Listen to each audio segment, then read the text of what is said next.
Hey everybody, hello, welcome to my stream. We did a lot of stuff last weekend. I may not get that much done this weekend in the Kerbals. Also, I think I have decided upon at least this weekend I want to play one different game, so I may play that tomorrow or Sunday. Give me a little bit of time and I'll determine what I'm gonna do there, but I think it's gonna be fun.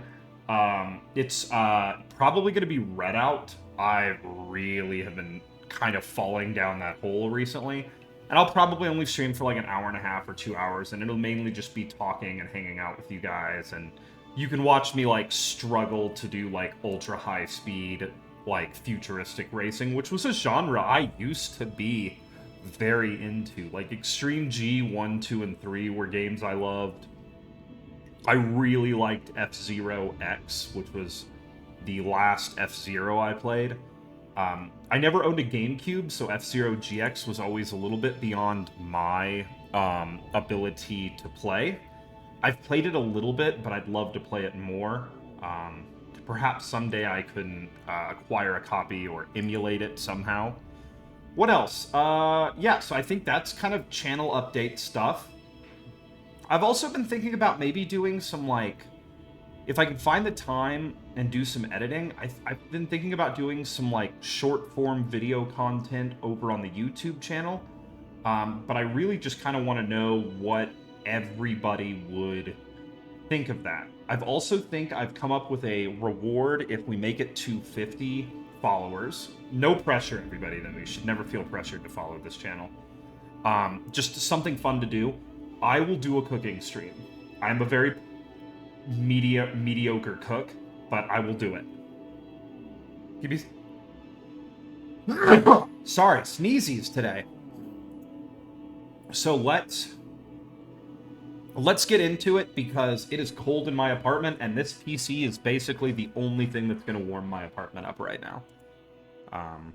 I've got the AC set pretty cold, or the heater set pretty cold, to save money, so I'm going to use waste heat from my computer to warm my place. Alright, here we go. Let's see what we have in transit, in flight. I know we have a lot of alarms set up. Let's go here.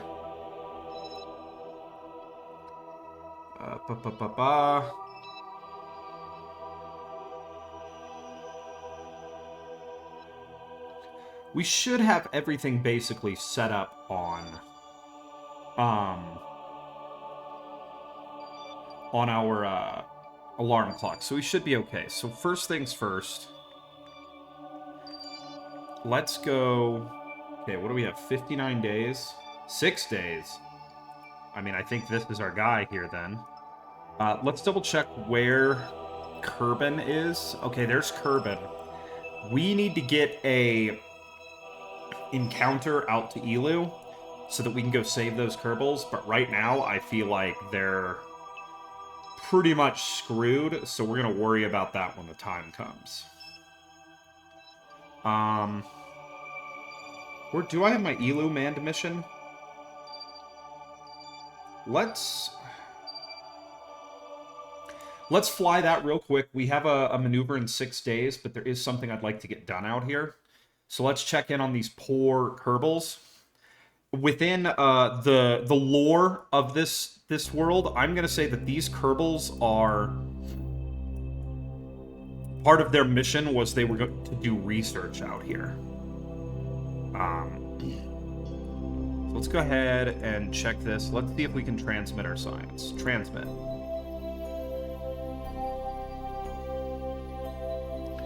Alright, it's working. And I think I'm going to have enough power to make it doable, so I don't have to play with, time acceleration or anything.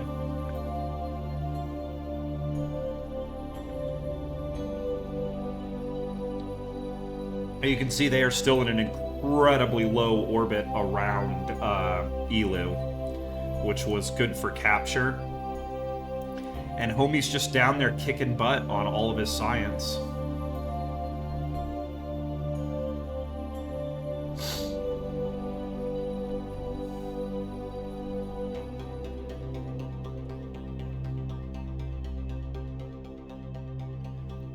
Alright, there we go. He is done, and he is just going to keep on making me science. Good job, buddy. You can see we only have 1.3 kilometers of Delta V on this craft, and we need a heck of a lot more to go home. So these guys are waiting for fuel while they do their research. Fuel will be coming, I promise. Don't worry, little Kerbals, I'll save you when it's convenient for me. So, that's going to be something we have to do today. I have that General Fuel Depot craft that I'm just going to fire out towards Elu because it'll do the job. It's a little slow, but, you know, whatever. We might put some more engines on it just to make it burn a bit faster. All right, let's go to our tracking station, and let's get set up for our next burn. We've got a lot of burns coming up. All these, and then we'll be doing a lot of captures, and hopefully captures into moon orbits around Jool today. So there's my comms relay. Let's go here. I think this is the one, 6 days. Yeah, let's go here. You can see the fleet here heading out to Jool. All their lines of communication, they are all within pretty spectacular contact of each other. So let's go ahead and get this burn done, and then we're going to focus on possibly getting a really good... With each of these missions, I'm hoping to get some kind of encounter when they fall into the Jool system. That would be the most efficient way to do it. You can see this guy's got 4 kilometers a second remaining. I don't think that's going to be enough to get most of my Kerbals home. I think my Kerbals are all on this mission kind of screwed. I've never had this many Kerbals in the air, too, at one time. So we're going to get these guys lined up and ready to go. Also, I think, what is it, Bop? Whatever it is, one of these, like, planets, I actually don't believe may be landable and take-offable by my lander, because I don't know if I have enough Delta V in the lander.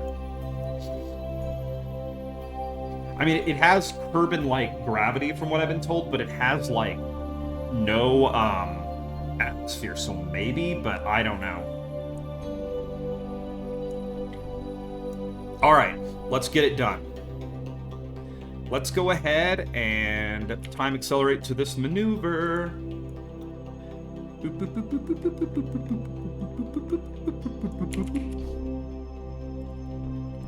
Okay, let's focus Jool and let's get it done.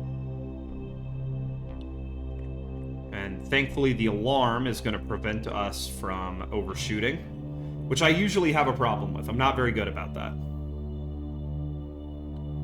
What else? Also, I've been playing The Witcher recently, and oh my god, that's a good game. Like, that's such a good game. I don't know if anybody watching's ever played it, but man, that's good. Alright.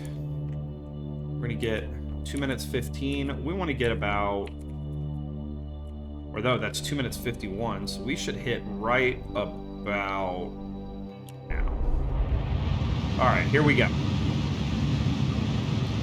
And the purpose here is we're just going to bring this periapsis down and try to get it much closer to the planet so that we can efficiently capture. You want to be as low as possible when you capture.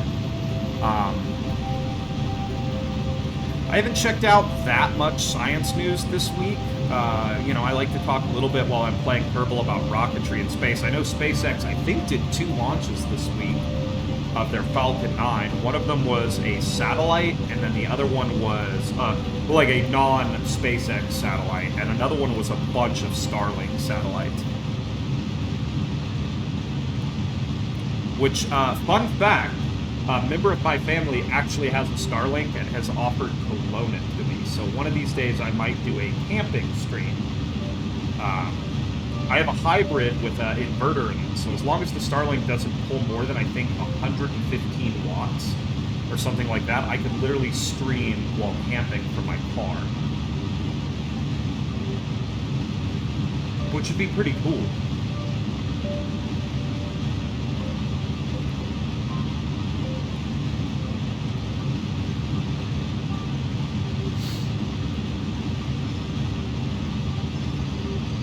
Alright, we're just pushing this down, keeping it going.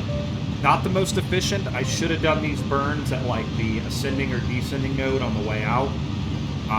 But I was dumb and excited to get spacecraft out here. We've got about... We're going to have a little over 3 kilometers left in the tank. Once we capture far less, I think the fuel depots are going to be worth their weight in gold. And they weigh a lot once we get those out. And they are following... I think they're about a year behind all of the other crafts coming to Jool. So just when these guys finish all their science and get ready to go, the fuel depots will arrive and capture, and they can go... The Kerbals can all go get a little bit of fuel, maybe a kilometer a second each, to help them get back to Kerbin. But here we go, and hopefully when this weekend is over, I will have Kerbals on everything within the Jool system. That is the goal, everybody.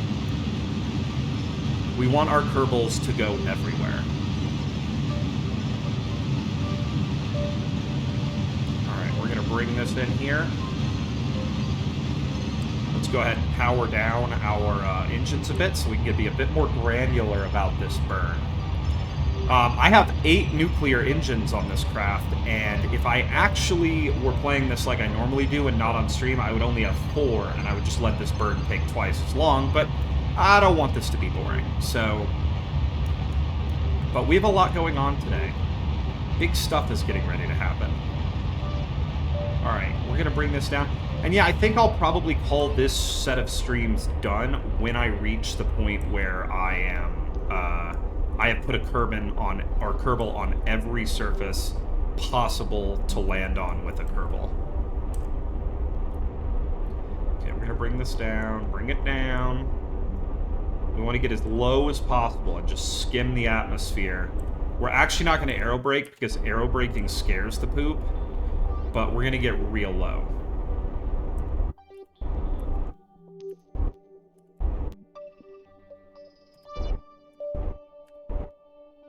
That's low enough. We'll take it.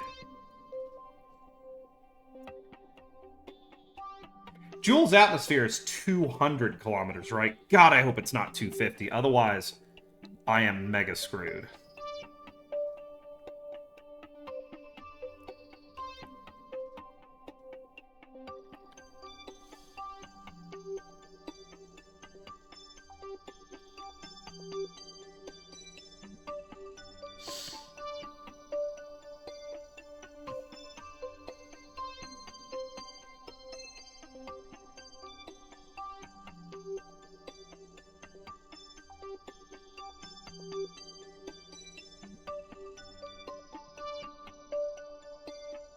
Okay, just found out I'm going to be traveling for work in a couple of days. Real quick, we're going to look this up because I might be screwed on a couple other craft. Jool atmosphere height. Please be... It's 200. Okay, sweet, we're good. For a second, I was worried it might be 250, and I just had to check. Okay, so now we're done here. So we're going to go ahead and grab this. Add maneuver. And we're going to circularize, unless we get ourselves a nice encounter. So we're just going to bring this in. We're looking for some kind of encounter. That's an encounter. That's a Laythe encounter.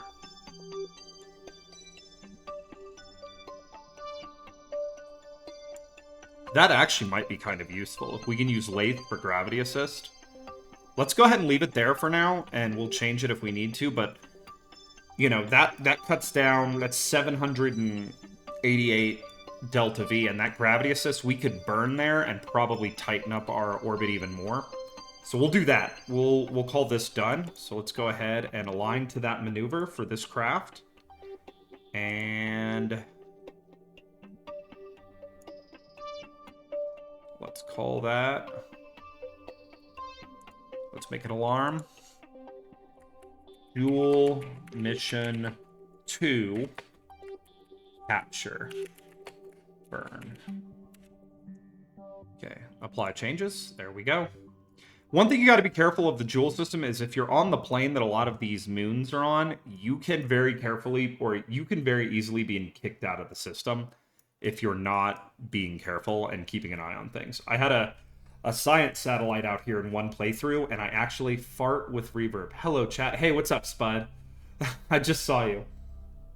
Yeah, I had a science probe that I was really proud of. I had tons of Delta V out here. I was getting all the science, and I accidentally looked away from it for a little while, and it got, a gravity assist kicked it out of the Jool system.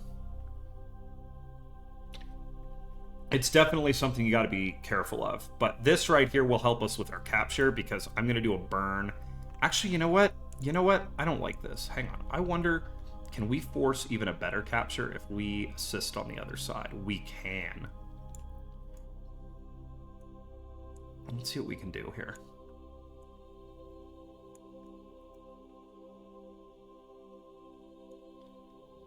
Now that'll help us a little bit.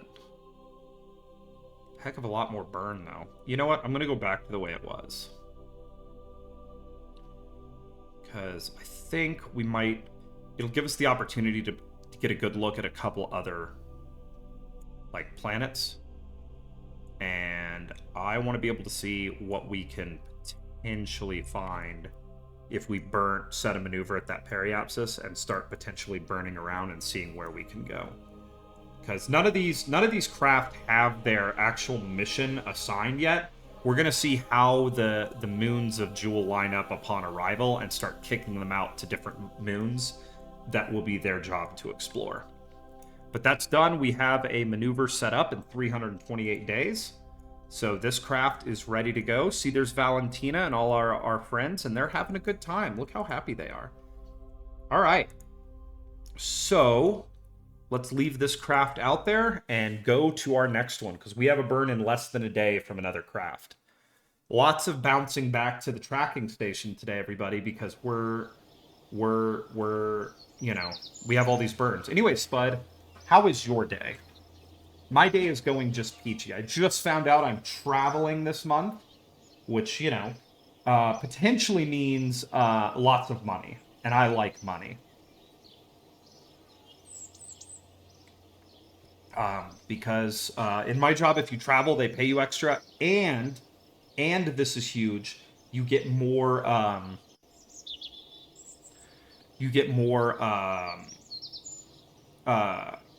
potential for overtime. Okay, let's go to our tracking station. Honestly, frankly, like when I kick onto overtime, I make kind of a disgusting amount of money on overtime. Like it's overtime is pretty good.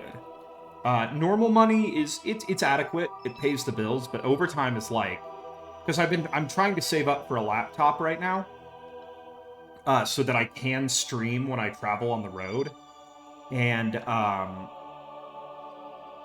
I can't say a lot about it. I will just say that I do construction. Specifically like electronic construction stuff for the railroad.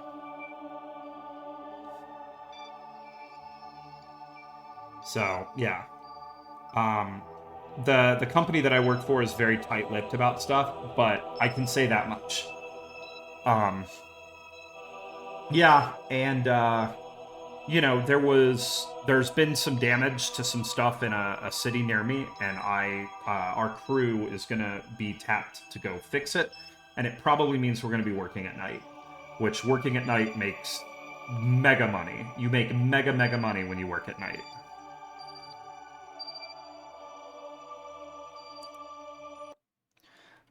It's gonna be nice, because it means that January, because if I work this month at night, I get paid for it in January. It means January will be a nice month.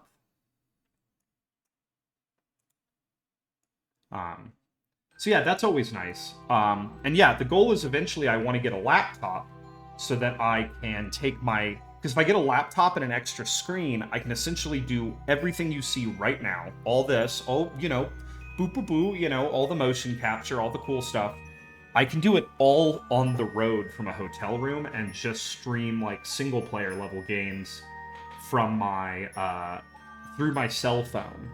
I tried that in when I was traveling for business last time, and the biggest weakness in my entire setup is my current laptop, which is pretty old. So if I can get a new laptop, I can literally do this when I'm, I can at least do some pop-up streams. Like I said, streaming during the week recently has been really hard.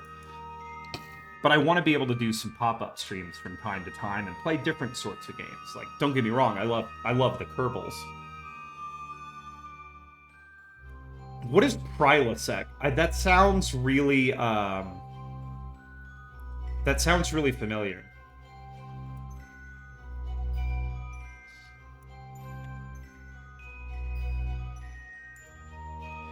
Okay. While you're typing up what Prilosec is, I'm gonna speed along here to our next burn.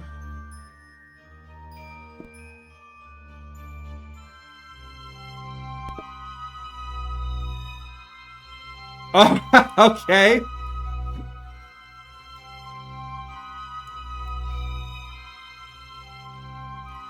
You know, I hate to admit it, but I am one of those people who finds Larry the Cable Guy a little bit funny. Please don't judge me. Like, I know it's stupid, but I don't know. There's just something, like, kind of innocent about the comedy.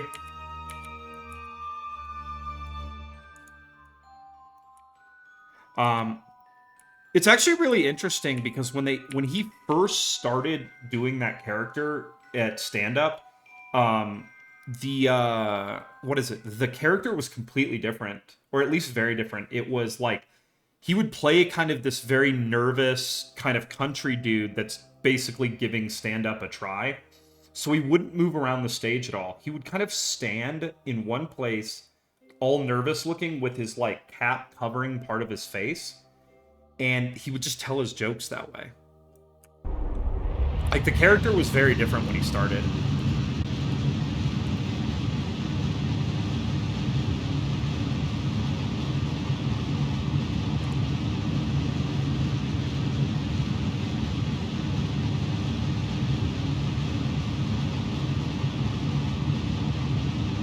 Oh, he's actually a fairly funny stand-up comedian if you are into that particular type of comedy.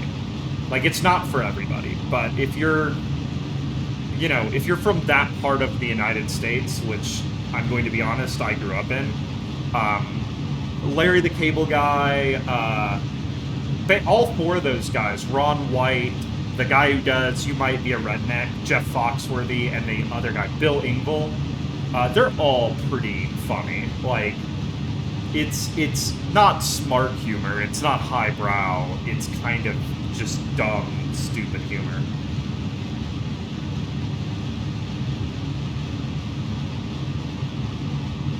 Yeah, it's just a stand-up character that guy does. That's what made him super duper famous, is Larry the Cable Guy is a character he does when he does stand-up.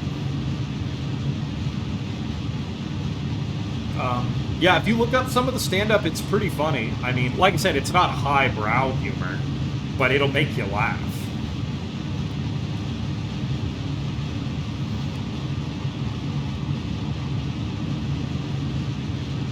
Alright, we're just gonna bring this burn down. And slowly but surely, we're working through this massive backlog of burns that we have here scheduled. There could be a lot of burning today, and we're gonna, you know, my viewers are going to get very familiar with what low-altitude capture burns at Jool look like today. But yeah, he's a stand-up. I've actually considered doing it in the past, doing a bit of stand-up, because I think I might be funny. But then I get really scared about being in front of people, and I decide, no, maybe that's not for me.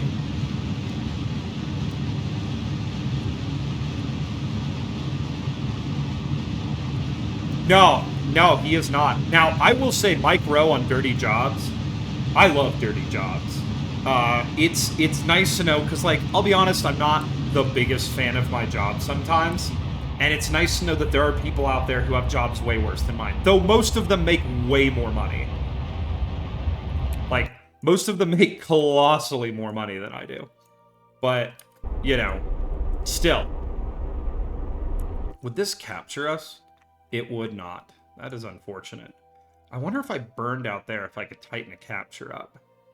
Nope, we're going to keep it simple. We're going to keep it simple, folks. We'll bring it down.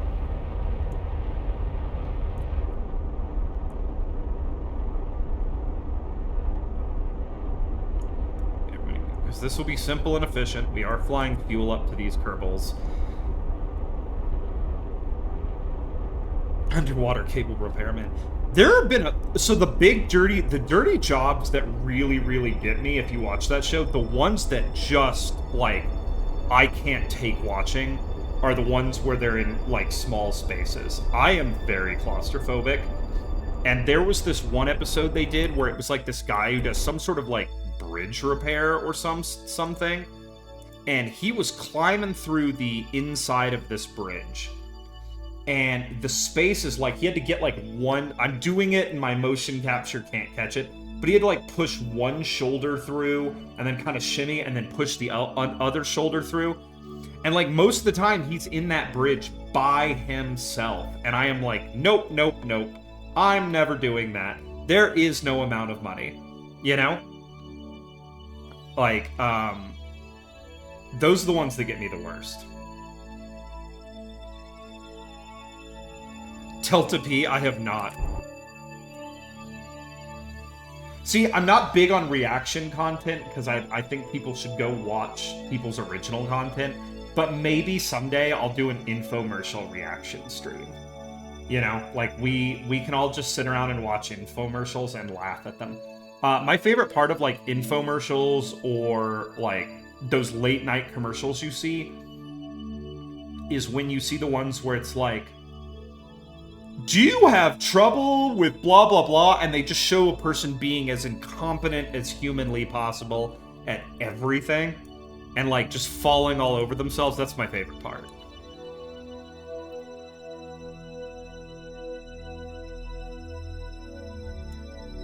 Okay, we got some sort of interaction there. What was that? Let's see. There's something. Come on down. Let's see what it is. There's something. That's what we're looking for, everybody. That is what we want right there. I want to be able to capture. So we are stupidly off plane there, but that's okay. We can change that. All right, let's go in here.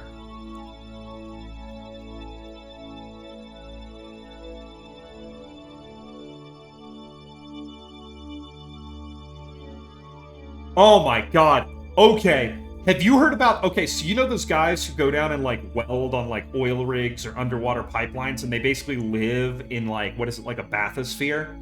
They live in, like, a little machine, and the machine docks to the ship so they can get in and out of it. There is a horrible story about a group of those guys... It was like an explosive decompression, and one guy just got straight up, like, sucked out through a fairly tiny gap between two doors, and it is horrifying.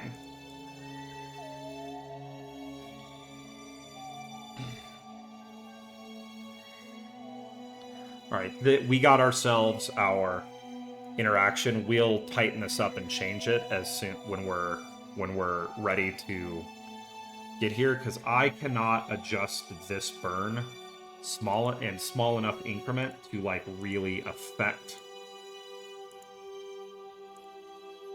RUD.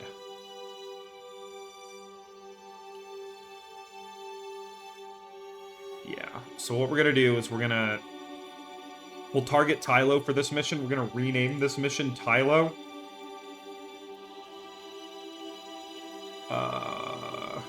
Rename vessel, Poop Rocket, Tylo Edition. It's going to lose its 3 moniker. This is the new name of this. I know it's bad luck to name in the middle of a mission.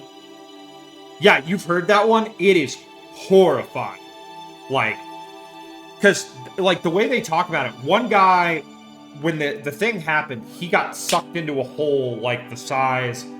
like, no size, and he was basically just vapor after that. It's horrible. Because I used to think, like, I've heard those guys make mega bank, and I've always thought that might actually be kind of a cool job. But then I heard that story, and I was like, nope, not for me. Jool.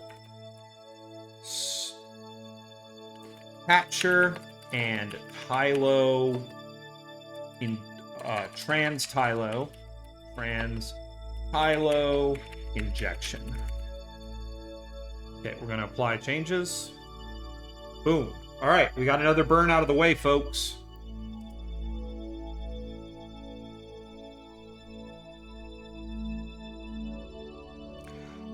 Why don't go ahead and link it, or screw it. I think you can actually whisper it to me, and I'll watch it and I'll talk about it on the next stream. Like, that'd be the best way to do it. Or if you want to, you can save it, and I can watch it during, yeah, if I do like a reaction. I have no idea. I just know some people can. Like, you might have to Google that. I'm too dumb.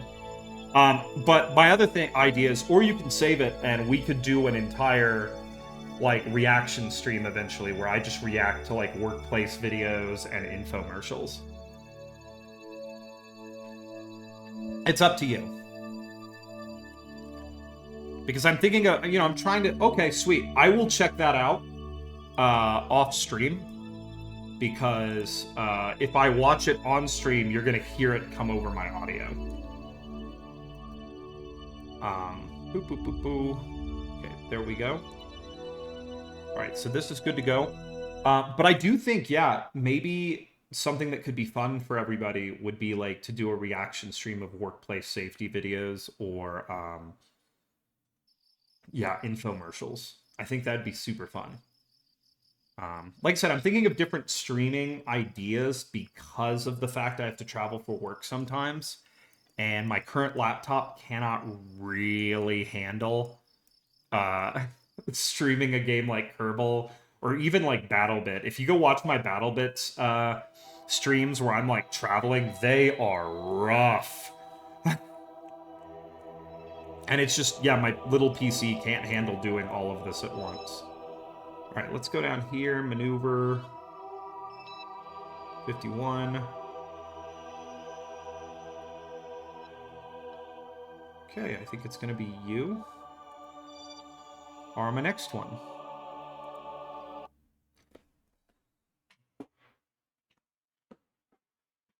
I mean, I really like, oh, please don't crash. Oh, this looks like it's getting ready to crash. Nope, it made it. Okay. I did an old, or like when I was young, I was in a single parent household, so I got left home alone a lot before I was like kind of trusted to go out on my own. So I watched, during the summers, I would spend a lot of my time watching like daytime television. So I saw a lot of infomercials. I also watched a crap load of The Price is Right when I was younger, because The Price is Right is straight up fire, okay? It is fire. It is one of the greatest shows that's ever been on television. And a lot of the Beverly Hillbillies. And I Dream of Jeannie.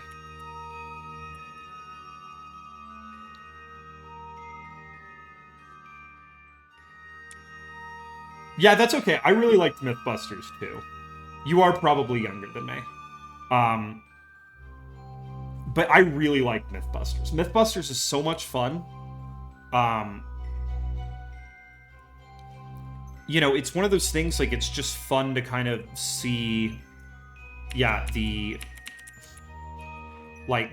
I love some of the contraptions they build to test things. You know what my other Discovery show that I loved back in the day was? Monster Garage. I freaking loved that show. I just really like watching fabrication in action. I find it fascinating. I was a huge fan. You're gonna laugh. Everybody's gonna judge me. American Chopper was my shit.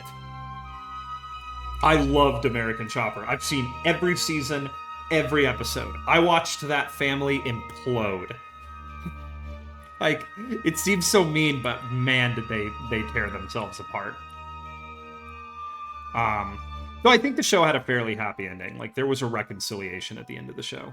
The other show I really liked, I used to really like Antique Roadshow on PBS. Antique Roadshow was my jam. And then I also really like Pawn Stars. Like, I know it's not as real as they make it out to be, but I do really like Pawn Stars. I always feel like I learned something when I watch that show.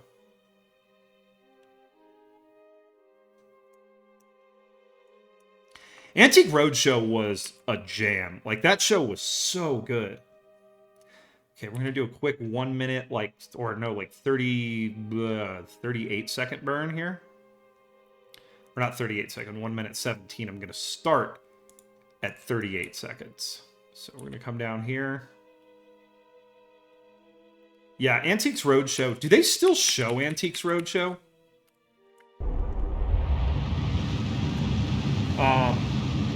I also really liked all the British comedy that they used to show late at night on PBS. So, like, Are You Being Served was one of my favorite shows of all time. Which is, like, I think it's, like, this British comedy from, like, the early 90s or late 80s about this,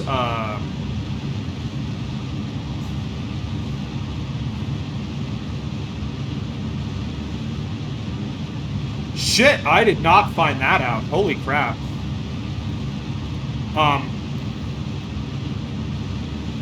No, yeah, I never saw that one. I can look it up. Have you seen the Pawn Stars where the lady has a Fabergé brooch? Like, that's maybe one of my... Oh my god, it's so good. So, it's Rick who does the appraisal. Like, he doesn't call an expert in. He doesn't call anybody. This lady brings this really beautiful, like, little brooch in. And they're talking about it, and she only wants, like... She only wants something... It's crazy. She wants, like, maybe, like, $500 for it. And he flat out tells her, he's like, I'm going to do something I normally don't do. I'm going to be nice to you. That is a Fabergé brooch, and I'm willing to give you $18,000 for it right now. Right now. And I think later it's found out to be more, and she's like, could you give me more? And he's like, I was nice to you, and this is the reason I don't be nice to people. But yeah, it's crazy. Like, you know, Fabergé was like a famous Russian jeweler. He's the guy who made, you know, the eggs that the Russian royal family had. And yeah, it was a brooch made by that guy. It was crazy cool. Okay, we'll call that good. But yeah, that's one of my favorite episodes. Because yeah, you get to, you know, I like the episodes where you actually get to see something very historical. I actually also like the episode. There was a guy who brought in an entire booklet, and it was nothing but foil Charizards, like Pokemon cards, and it was like the total value was estimated to be like $300 and something thousand. Nothing but foil Charizards. Yeah, that's the thing I like about Pawn Stars is it brings like it's one of those shows that kind of brings the weirdos out, you know? All right, so this burn currently doesn't give us anything, though it's highly elliptical, and it's... What's tanked about?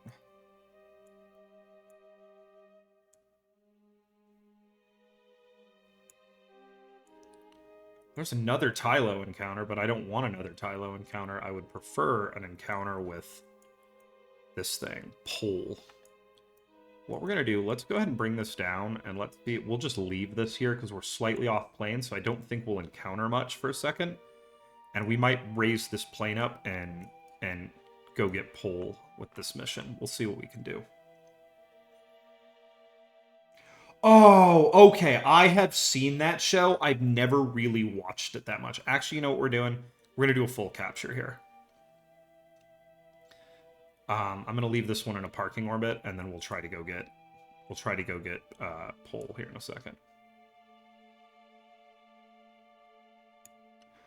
215, 265, that will work, and then we'll plane change and do everything else later.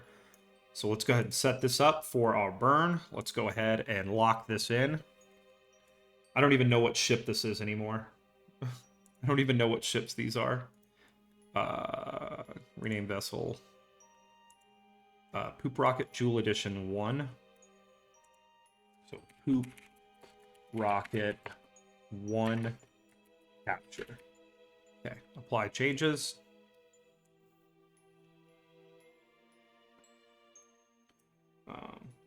But I have seen like highlights of that aquarium show. I've never watched it like a full episode, but it looks fascinating. I Reality TV is one of those things. It's such a guilty pleasure for me. But it's only like if I only really like it if it's reality TV where I get to see something getting made or designed.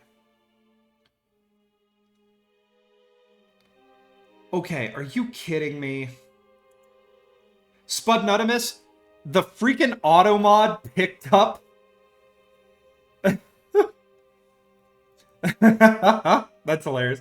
The automod picked up the word climax and was like, "Do you want to allow this?" And it's like, automod. I don't even have my automod set that like bad, like that that rough. Like that's hilarious. I mean, that's the thing that like American Chopper, it was one of those things that like it was it's one of those things, it was like they design the bike, they get the client, they design the bike. Paul Jr. and Paul Sr. would literally get into a shouting match over like some tiny detail of this machine. They'd make amends, the client would be happy with the bike, rinse and repeat. You know? It's not high level entertainment. But like you know, I was addicted to it. I could not watch. Oh my god, Automod, redneck is Automod, redneck is not a bad word at this stream. We're gonna call people rednecks here. Okay. Oh my god. Spud, my Automod just hates you. All right, when's my next maneuver? We got to go through this. 256, it's 250. All right, so we've got all my burns are pretty close.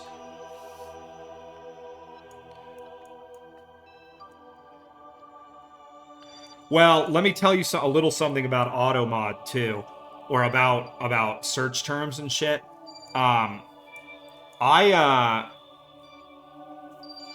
had to come to terms with the fact that my what is it called? My the search term on YouTube most used to find my content is pooping. And let me tell you, I'm not proud about that.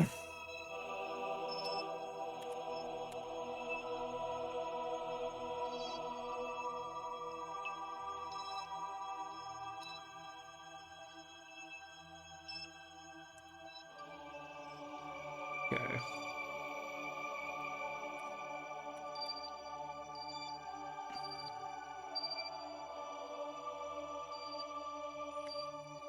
All right, this is my next one. So let's just let this roll.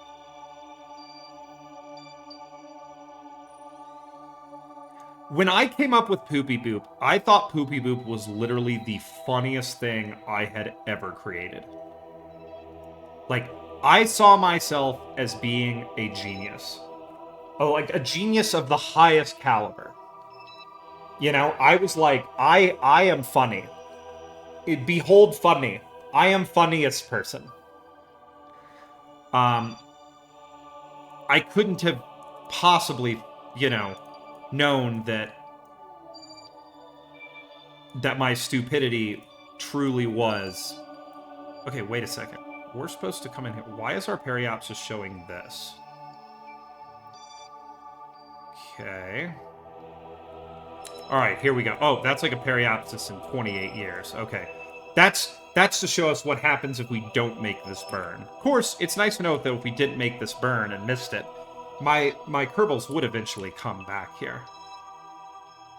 All right. Yeah, Poopy Boo was something I came up with when I was a little bit intoxicated, and I thought that I was the funniest person who ever had come up with anything when I did it. All right, we should probably actually fly this thing now. All right. Consequently, weirdly, the fourth mission to Jool Poop Rocket Edition 4, or Jool Edition 4, is the first rocket to gain sight.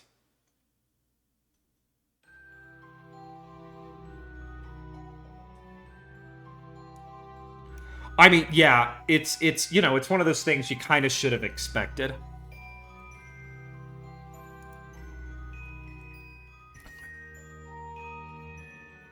All right, we've got a 2-minute and 44-second burn to capture here. And then our next maneuver will be 13 days from now. So we're still 8 days out, but then the next maneuver will be 5 days after that. So we're going to have to keep an eye on that, but we're going to see if we can get some sort of fairly quick encounter. All right, let's time accelerate. We've got a good connection to the KSC. This was actually kind of the happy hope, is that we'd get near Jool and a couple of these craft with these big relay dishes would arrive first. So then I could use them as relays while I'm setting up a proper relay network, which will prevent any craft in orbit around Jool from being occluded. All right, we are 1 day out from this maneuver. You can see the moons of Jool in the distance. Of course, the Kerbals are just tickled pink. Laythe Kerman, Debas Kerman, and Isawin Kerman are all just blown away to be the first to see Jool up close.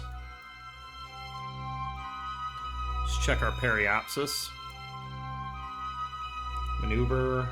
Okay, we're going to be at 250. We're going to play a little bit safe here. And that is okay. You can see all the other missions that I have coming in, and all of them set to fly through. We can see our comms relay coming in right after this. Only a couple days behind. So here we go. Let's get our first capture. One of my favorite subreddits of all time is actually R Outside. You know, they always treat like real life as if it was a video game, and that joke has just never really gotten old to me. All right, here we go. And this will be the perfect time. Whoop, there we go. While we're flying in to get a little bit of the sweet, sweet science.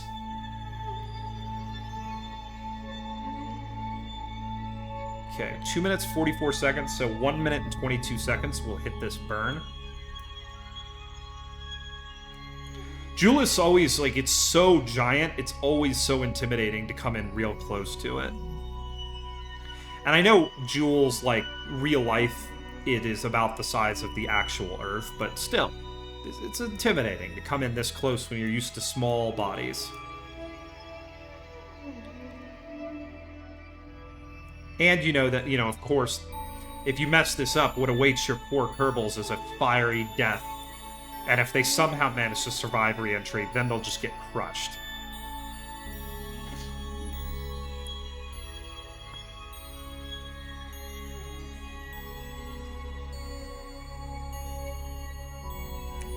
Alright, here we go. Alright, while we're doing that, let's pop this sucker open. Let's get our magnetometer report. Let's get some mystery goo.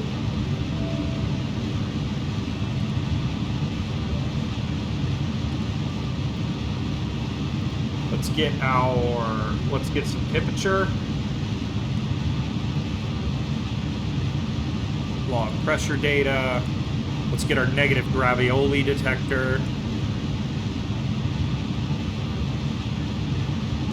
Boom, we got them all. Let's grab those and let's collect all. Let's conduct a material study, because we can always clean that. Let's keep that. And we're going to go ahead and collect all. Let's get a crew report. Okay, let's get that. Let's collect all. Alright, there we go. We are getting tons and tons of the science. that will, while we're in orbit playing the gravitational game that is trying to get encounters around here, that will allow us to do the science in our science lab. We'll also be able to clean those experiments and do them around the body that we choose. We have our capture. I'm just going to bring this down, and we'll see if we can get some kind of maneuver towards any one of these bodies anytime soon. I don't think we have anything heading to pull, so what I'm actually going to do is I'm going to end this maneuver early and see if maybe we can pop out to pull real quick. Okay, we've done that. Let's set this as a target and see if we can actually get to pull. I'd be interested to know if we could. Add maneuver. Okay, that is not the maneuver I want. Okay, we're going to kill that. Okay, because we are in orbit. We have successfully captured. Add maneuver. Come on. Let's see if we could just bring this down. Holy crap, that actually worked. No way. All right. Now let's see if we can bring... We can actually give this mission its name. We can!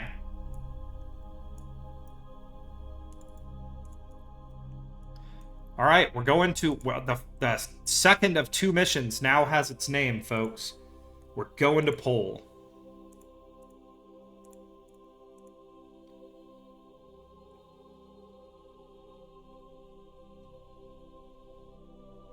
Oh, you should drink tea. It will give you that, it'll give you that nice, you should get someone to bring you tea. It will give you that nice, happy, caffeine feeling, but it will keep you nice and healthy on the inside. Because sometimes when you're sick, coffee is just not the way to go. Frankly, if you are sick, you should be drinking water, orange juice, maybe some emergency, and you might actually want to avoid caffeine. He says as he takes a drink of coffee. Okay, let's bring this in tight, like a toiga. There we go, folks. Boom. This mission is getting renamed, everybody. Rename vessel. Pole. Accept. Chalky, like chalky milk?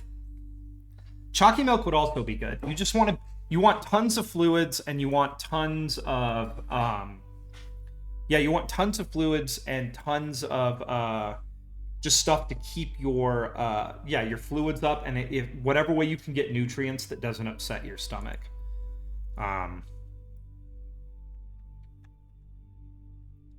Hot chalky would be good. All right. How far away is this maneuver? 1 hour? What's my nearest alarm? 5 days? Okay, let's do this.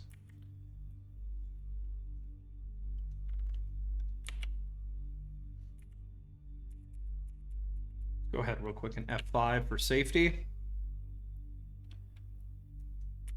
Okay, let's get this done. 49 minutes. This is only going to be a 19-second burn, so we're being really efficient with this mission. This is kind of the ideal situation. We just need to come in, use our momentum, do a quick adjustment burn, and that will put us in on an encounter to a planet. Okay, here we go.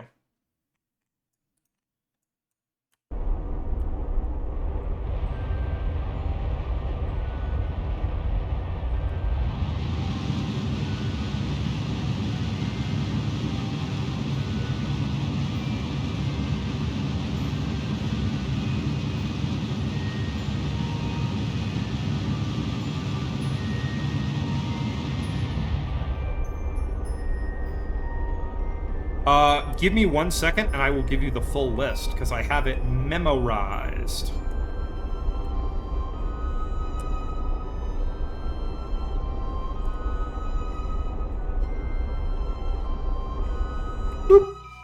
You know what? I will take it, and we'll do our adjustment burns later. So let's go ahead and set this up. Add maneuver. There goes all of our Delta V.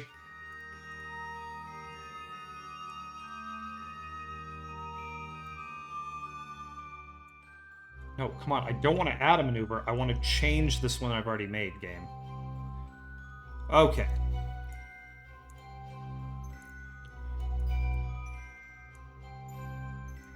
As of current, I have not been to any of the moons of Jool. I have not been to Eve, and I have not been to Moho. I have been everywhere else. So the plan here is to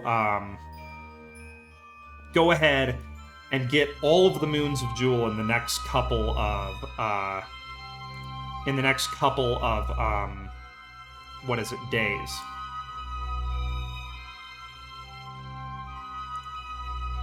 Okay. Pull, capture, burn. Apply changes. And if you notice, my Delta V on a lot of these craft is getting pretty low because some of these craft are going to have to be refueled in Julian orbit to get back. But yeah, so, and Eve, I actually kind of have a special plan for Eve. What I intend to do is I'm going to do a stream, and the content is going to be, I will not stop streaming until I have successfully put a Kerbal on the surface of Eve and brought them home.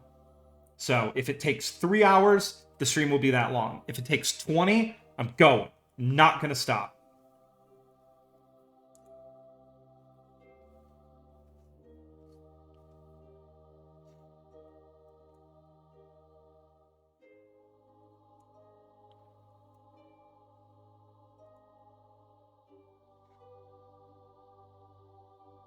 That is the plan, at least.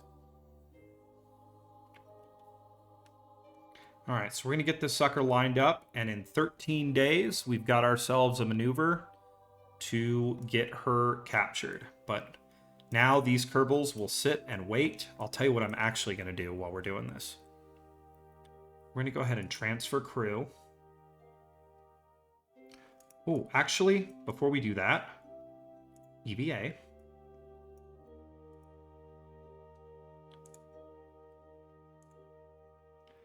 Okay. Board. Go ahead and go here. Hang on, let's go here. Collect all. Okay, and we're going to go here. We're going to transfer crew. Isowin Kermit is my scientist. Yes, transfer. Click there. Okay. Isowin, I want you to start researching. So...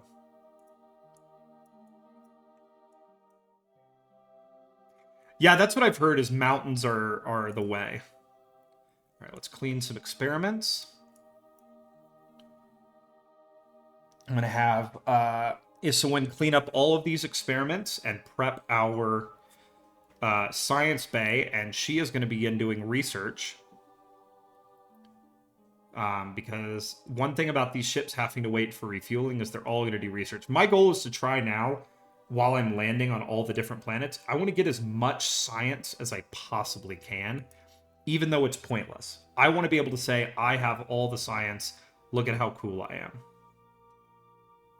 So let's go ahead and go to, let's check all this. All right, we need to go here, review stored data, and we're going to just click this, click this, click this, click this, click this, click this. Okay. Just go keep the rest of our experiments. So we should have maximum data, start research. And these things have typically I have so many, what's it called? RTGs on these craft that I'm not having really any problem with them doing research with power. So we should be okay. All right. That's done. They're going to pole. So we've got pole set. I believe we've got a Tylo mission set. We're gonna have to get some boys out to Bop and to Val. Laythe has its own mission that's coming to it. like, Laythe is not a concern right now because I have a very specific atmospheric mission set up for Laythe that's probably going to kill every single one of the Kerbals involved in it. Okay, so we're good there. Let's go back to the Space Center. And this whole Julian thing, until I get everyone settled in orbits around their moons, this set of missions is going to be just constantly going back and forth, managing burns.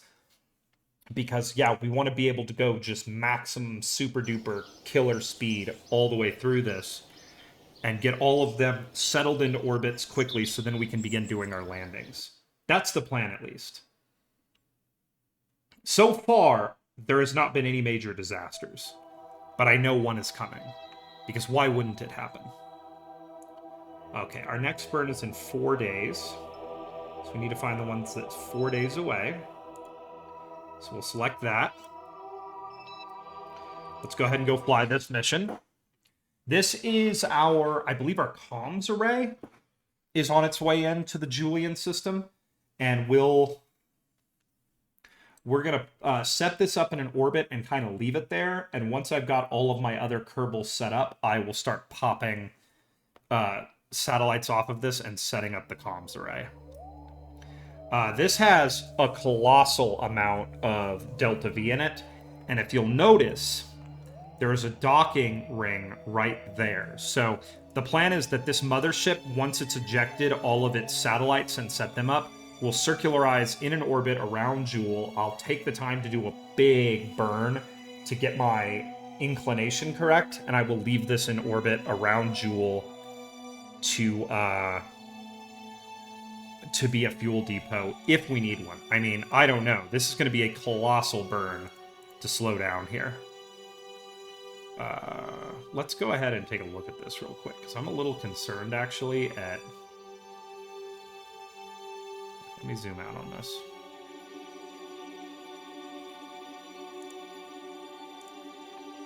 Okay, let's come in here.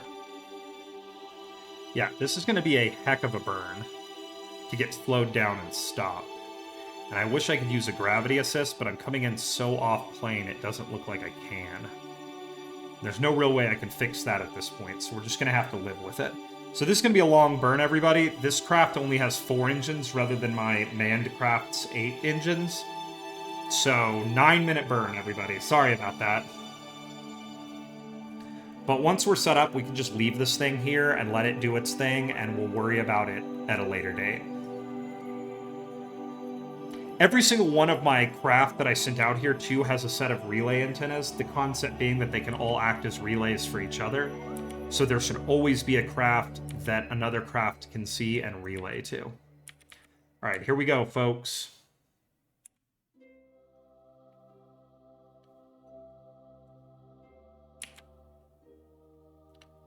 Now, I should have an alarm set for this. I do. So it won't let me warp past it, or it shouldn't. 15. Okay, so this is going to be a 4-minute, 4.5 plus 38. What's 38 divided by 2? 19? Yeah. Yeah, so it's going to be a 4-minute. Well, it always stops you like what is it, a minute in advance. So, yeah, 4-minute, 58 seconds, something like that. No, that's not right. I don't know. We're going to burn in like a minute.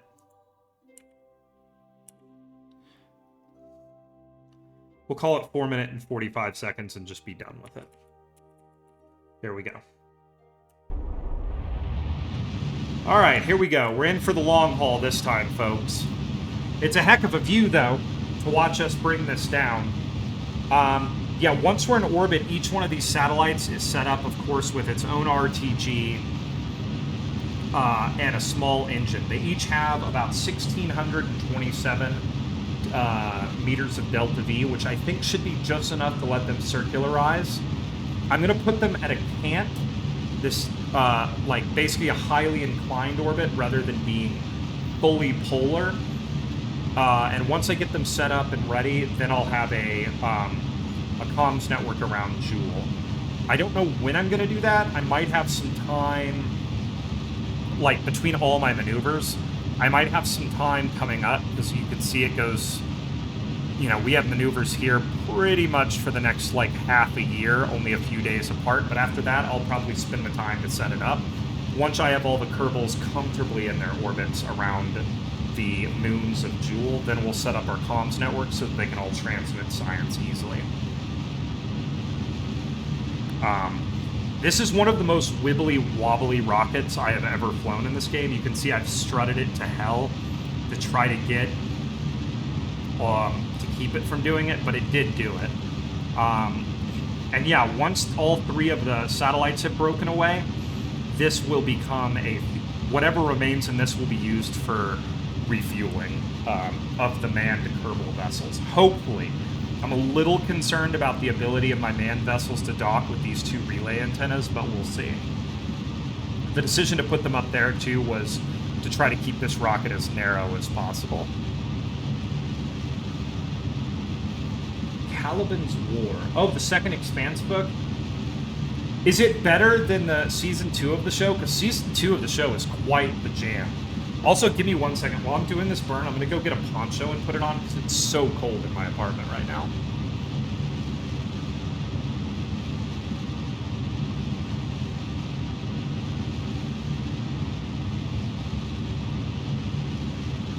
Okay.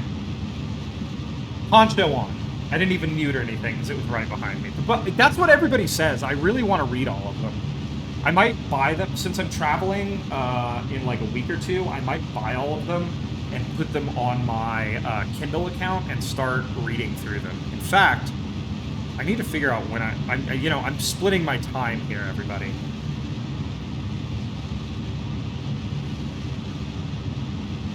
All right, sweet. So, interesting. So yeah, I'll be traveling the week before Christmas.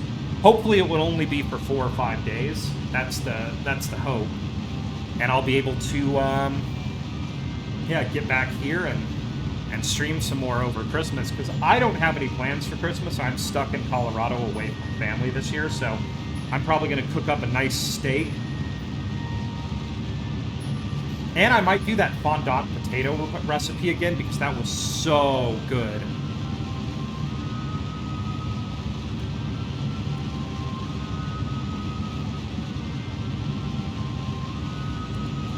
Oh, that's pretty cool.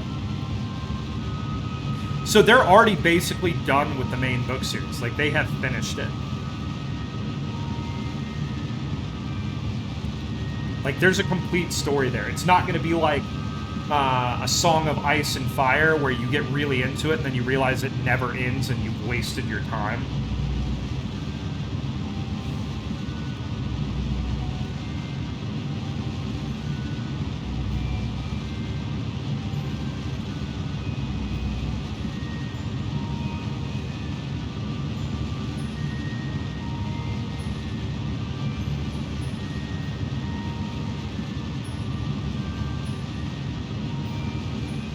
We are getting there, folks.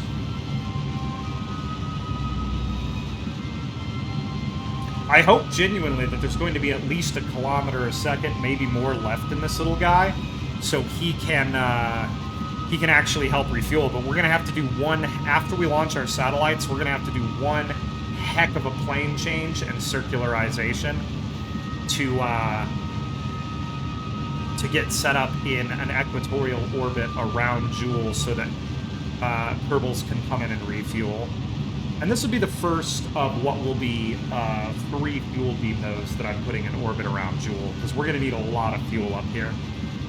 This is kind of going to be my cheat code to go to Moho, because I've never successfully gone there. The part of the cheat code is going to be we're gonna put fuel depots in orbit around Moho before we do anything else, because everything else I've ever sent to Moho has failed. I might actually send a rocket very similar to this one to Moho, because it has so much Delta V that I think it might be good for setting up an array and then leaving a rocket in orbit around Moho with fuel in it. Because yeah, Moho has been it's been a disaster. I've never fully managed to go there.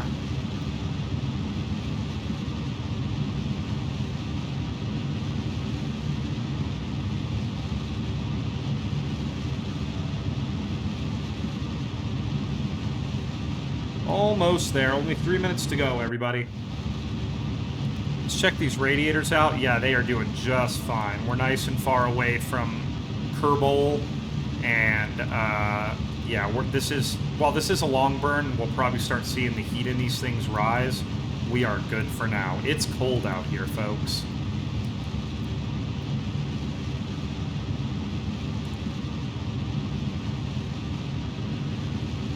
I forgot. I have done like no reading on these moons, so I may not do landings today. We'll see. I know that like Pole is pretty easy to land on, so we might do that one.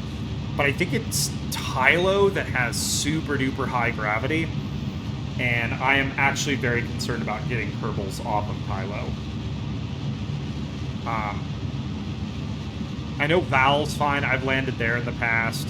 Laythe, I've never put Kerbals successfully down on, so that's going to be kind of nerve-wracking, but we'll see what we can do.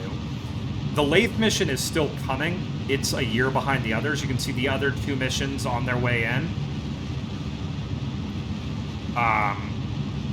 Because we have a Tylo and a Bop, so we need... Or, yeah, we have a Tylo mission set up and a Bop mission set up. So what we're going to need, we need to get stuff to Val, Laythe, and... No, I'm wrong. We have Pole and Tylo set. So we're going to need to get something to Bop, Val, and Laythe. So the couple missions coming in are going to be for Val and Bop eventually. And I think Bop is going to be insane because it's so inclined that that's going to be a lot of Delta V to get to. This will probably be the longest burn of the day, hopefully. And, you know, we will eventually... We're going to leave this here because we have a great shot at getting signal to Kerbin right now, and we will worry about setting up our array once we have all of our Kerbals comfortably within orbit around their target moons. And then we got to... Once we get them out here, we got to figure out how to get them home. I got to keep a close eye on the alignment between Kerbin and Elu, too, because I have to send fuel out to the Elu mission. Because they've only got 1.3 kilometers of Delta V left, and I am 95% sure that is not enough to get back to Kerbin. Unless I do some cool gravitational shit, and I'm not that good of a player. But yeah, you definitely got me thinking about picking up a book series. The other thing, too, is while I'm traveling, I'm probably going to use that time to get really far in The Witcher. Like, if I'm traveling during the week, I probably won't do a pop-up stream or anything, or even say that one will happen, because there's always a chance I'll do pop-up streams on Tuesday if I'm not too tired from work. But I could definitely say that the week of December 18th, I will not be doing any sort of pop-up stream of any kind, because I will be out.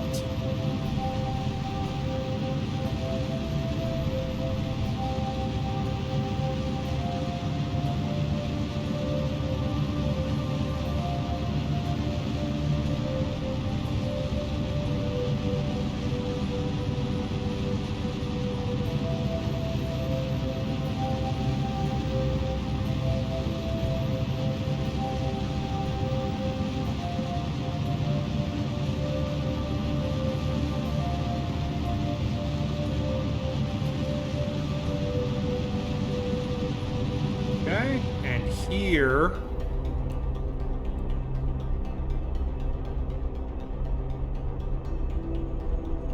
there we go. So that is stable and in orbit. I'm happy with that. We can just leave that be for now. So let's go back to the Space Center and let's keep going. We got more missions to go, folks. Lots of burns, lots of stuff going on today.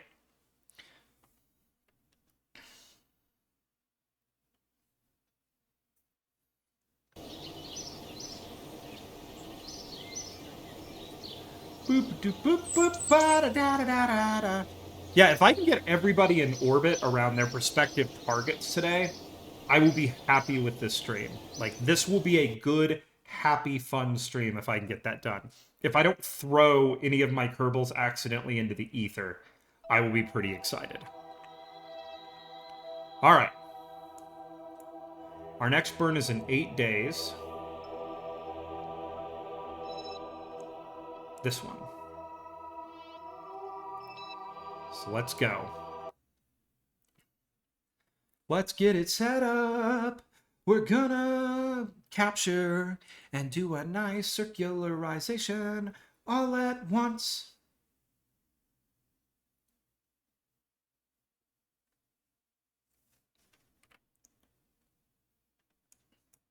You can see they are way out here now, my little Kerbals. All right, let's get this done. First,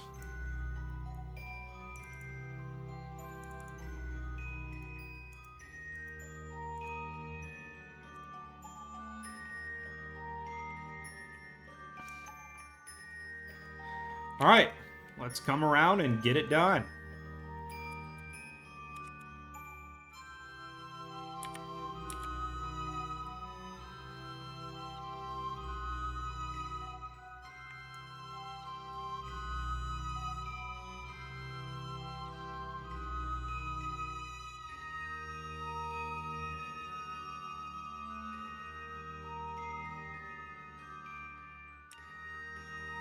I'm a little concerned here.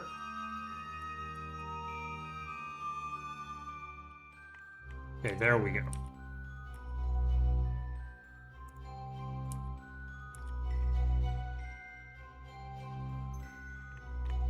Okay, here we are. Okay, so 2 minutes 50 seconds. So we'll do at 1 minute 25 seconds. We will unleash nuclear fire. And we'll have about 1.8 kilometers left in the tank here, which might be just enough to go circularize around Jool when the time comes. We'll also be dumping the lander, so we should have a good amount of fuel left once we dump the lander.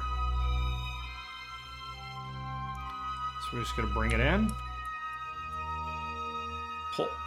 This does not seem to be a very large planet. So we'll probably have plenty of Delta V left. These Kerbals may be able to get home without any help from the lander. Or without any help from refueling. They might be okay. And with a lot of these, we are going to go... Once again, we're going straight from Jool to Kerbin's atmosphere. That's going to be the plan. We're going to fall directly in, and we will deal with re-entry the way we always deal with re-entry. By force. Delete and close. All right. Yep, we are aligned. Okay, here we go.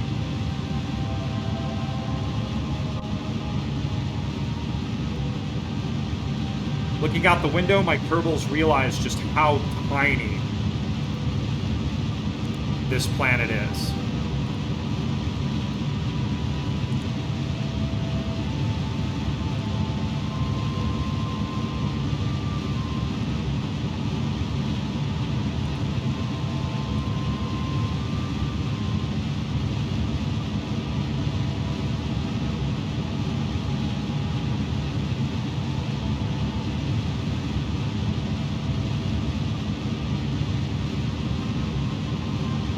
Just getting all my science, everybody.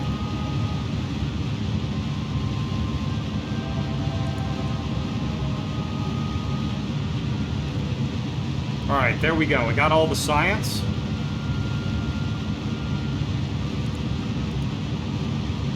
Alright, we will hold on to that for just a second. Let's go to here. Let's collect all into that so that we can take even more data eventually.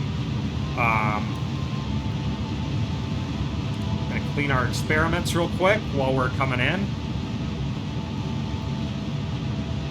Whoa, whoa, okay, there we go.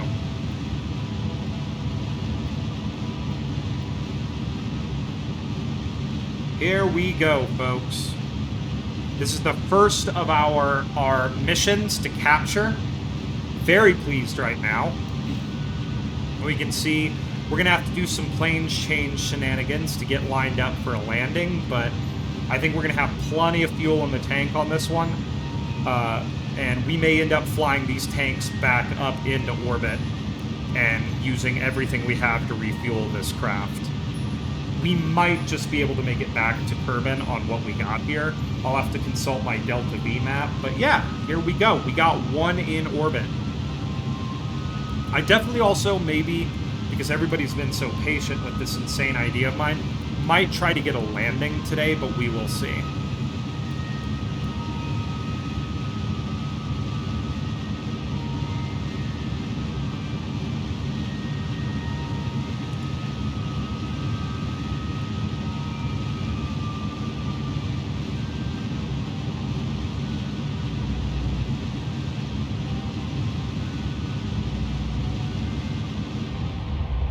might have started burning a little bit early, or this was just a little bit wacky.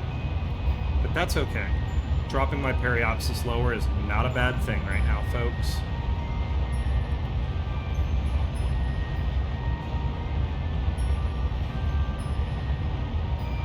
Boom. Okay. No. Okay, I'm not sure quite what's happening. There we go.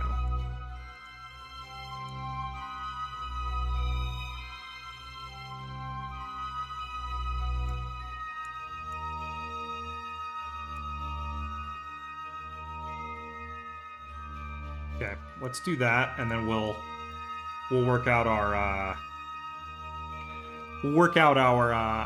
what's it called? Our setup to create, or blah. I can't even speak today. Sorry, I'm just really tired. We will get circularized, and then we'll get our plane right, and we'll get ready to land. We have plenty of time right now, so let's go ahead and warp up to this maneuver. It's only going to be 7 seconds. I'm not sure why it turned out so weird, but that's okay. We have time, and we have delta V. This plane change is going to be expensive, but it's, you know, it's whatever. We're going to do what we can.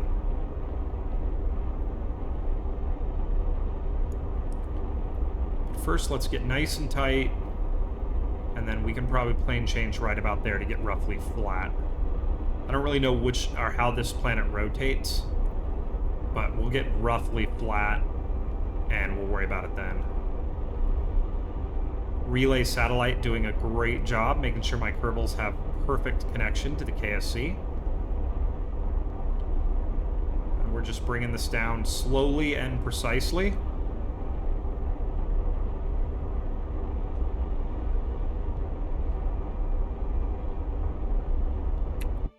Perfect. We'll call it there. And then let's go ahead and really quickly, we'll add a maneuver here. And let's just do this. That's roughly where we want to be. Let's see if we can bring this to where it's roughly circular. I think we can. All right, let's bring this over and let's do it. Let's get this roughly circularized, and then these guys are going to sit in orbit and get ready to land. The Kerbal can just continue to do our science while we wait. So we're going to bring this up to here. Yeah, we got 31 meters per second. It's not too bad. So here we go. 5-second burn. We'll give ourselves like 15 seconds to get it proper. Okay, here we go.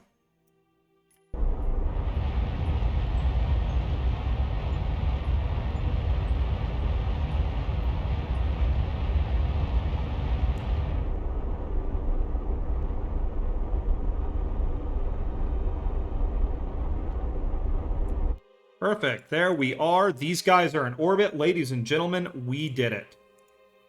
Look at that. First one in orbit.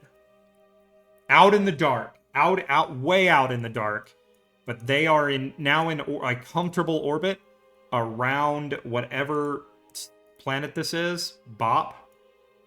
I think. Is this Bop? Is that this one Bop? Pole? No, this is Pole. All right, we got Kerbals comfortably in orbit around Pole. And now they are going to sit here and wait for the order to begin their descent. And while that's happening, this awesome Kerbal in here is just going to keep making awesome science. Okay, that's one down, folks. Let's go ahead and go to... I keep pressing this. Let's go to the Space Center. Let's go to our next burn. Because, yeah, I think if I can get everybody... I'd like to do a landing today. I said I would in the title of this stream. We're going to see if we can. If I have enough time. Otherwise, we're going to get everybody comfortable and happy in orbit. Also, Spud, thank you for your encouragement. This is a lot of burns. This is kind of... A lot of the last couple streams have just been burns. Because we're trying to get everything set up so that maybe basically in one stream we do all the landings. One after another. Just bang, bang, bang. Except for maybe Laythe. Laythe scares me. I have concerns about Laythe. You can see, look at that. Look at the connection I have to this beautiful system. I can see almost everything, and almost everything can see me. Okay. Oh, did we miss our... We might have missed our opportunity to get out to Elu. That's unfortunate. I mean, I guess I could brute force it if I wanted to right now. How many days do I have right now for my next burn? I have 11 days. Let's see if we can brute force an Elu encounter and get some fuel to those Kerbals real quick. Okay, let's go back. Let me grab a fuel depot craft real quick, and we'll see if we can brute force a burnout to Elu. These fuel depot craft have so much Delta V in them that I'm not really worried about getting it there, and I only need like a kilometer, maybe a kilometer and a half a second to transfer over to the spacecraft itself. So let's go ahead and go to vehicle assembly building. Yeah, let's do a quick launch real quick. I want to get fuel out to those guys, even though I missed the ideal capture or the idea transit window. I think I'm just going to brute force a burn out to Elu. I think it's very doable. So let's get that done really quickly so I don't have to worry about those poor Kerbals anymore. Open. It's going to be called Jool Comms Fuel Depot. Let's load this. This is an ugly rocket, as you can see. One of my ugliest rockets ever. But it does the job. We're going to rename this Elu. Save. Creature? I don't understand the creature. Alright, we're going to launch this. Explain creature. I command it. It's not pretty. It's a really ugly rocket. But the concept in my mind, the lore reason, is that the Kerbals knew they weren't going to have enough fuel for their Jool or Elu mission, so this rocket... Well, they didn't know it when they launched it. They found it out afterwards. So this rocket was hastily built out of whatever they had lying around. It's basically an old comm satellite mothership with just tanks strapped all over it to get it into orbit and to the planets as quick as possible.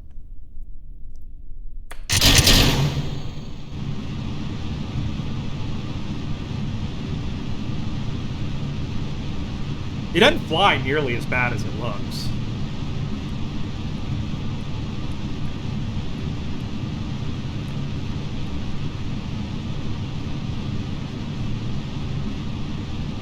All right, we're just gonna keep we're gonna burn up.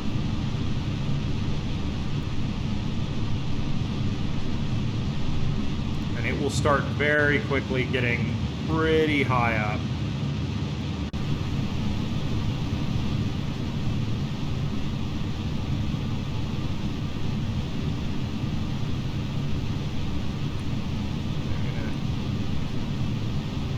Bring it over just a little bit. There we go. We're gonna just start. We should just, yep, just coming above the densest part of the atmosphere now. We're gonna just bring her over.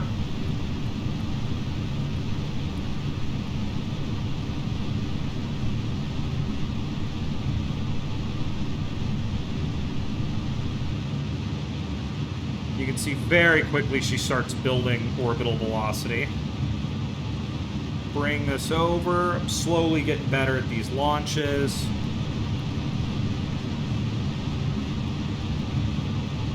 We start seeing a little bit of plasma form because she has got a lot of launch Delta V. And that is okay. She is designed to take it. We'll throttle down just a little bit. Get ready for stage separation. There they go. Beautiful. I forgot what that's called when the Russian rockets do. It's like a Kronolov cross or whatever. Really pretty. For you rocket nerds out there, of which I am one. A Korolev cross, yeah. Okay. See, I knew that. I was just testing you. All right, at about 50, we're into much, what's it called?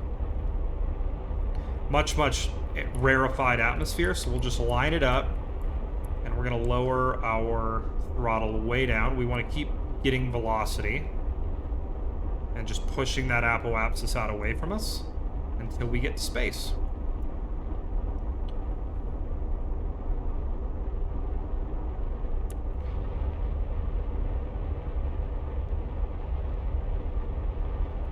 Okay.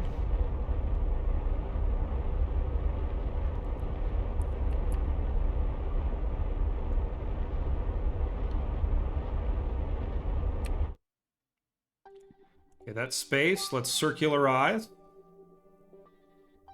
Not my most efficient ascent. Typically, I like to barely have to even breathe on this thing to get my apoapsis and periapsis up into space, but we'll do it this way. 600, 38-second burn, so that's going to be 19 seconds. But yeah, Korolev crosses are really cool to see.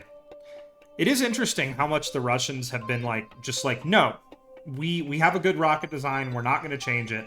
I think SpaceX, though, might change that, or at least the rise of the highly reusable rocket might change that, because I think the Russians are going to find out that they're getting a little left behind as far as reusability and cheap access to space goes. We'll see. But we're going to get up here, and we will very quickly do our burn. Go 19 seconds.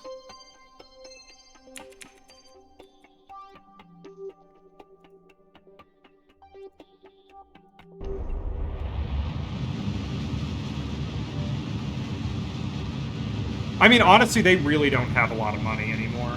Basically, petroleum is all they have now, and frankly, oh shit.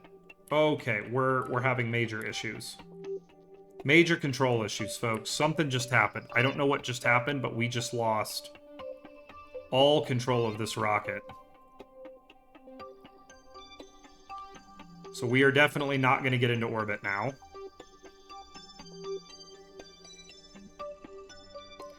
I'm gonna let it come all the way around and see if it can regain control over itself. I don't know what I did there. And see if we can still maybe make a bad orbit out of this.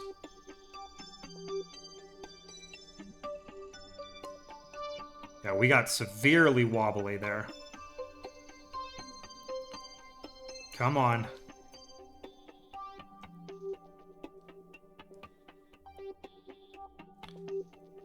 Come on, line up.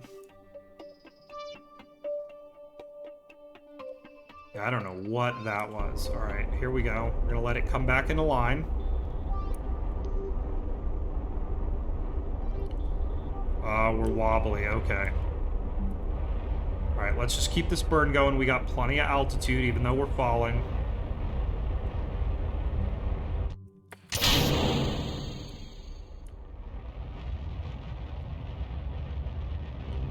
Alright, hopefully this will keep the wobble at bay, because we have much lower thrust now.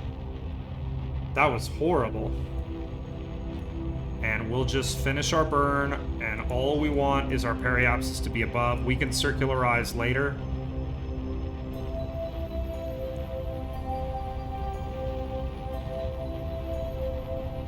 Okay, that's perfect. We'll take it.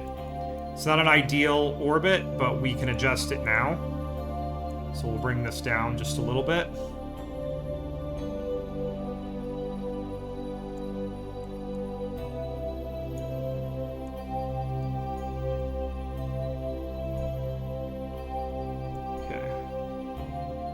Alright, sweet. Let's go ahead and align to that. We're gonna do this really quickly, and then throw this thing out at Elu and get back to our, back to what we're doing out at Jool. Because we've got a whole line of craft coming into Jool that need to all find their orbits and places, and they can sit out there and do science while we wait.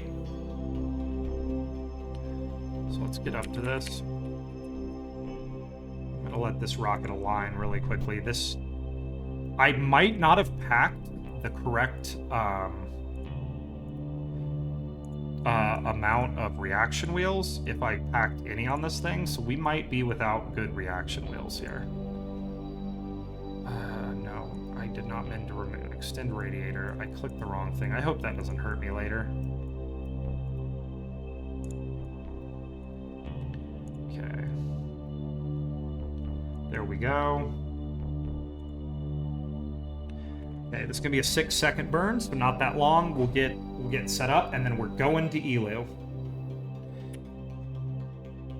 Because the Elu Kerbals already did their jobs. Like, they did a beautiful landing. It was awesome. Everybody was happy. The people of Kurbanistan have never celebrated more. It actually, you know, could have potentially taken a little bit away from the spectacular missions that we're seeing right now to Jool. There was some concern among the Kurbanistani Space Authority that might happen, that there would be, you know, Kerbals wouldn't be as excited about the missions to Jool, but of course Kerbals are always excited about space. Okay.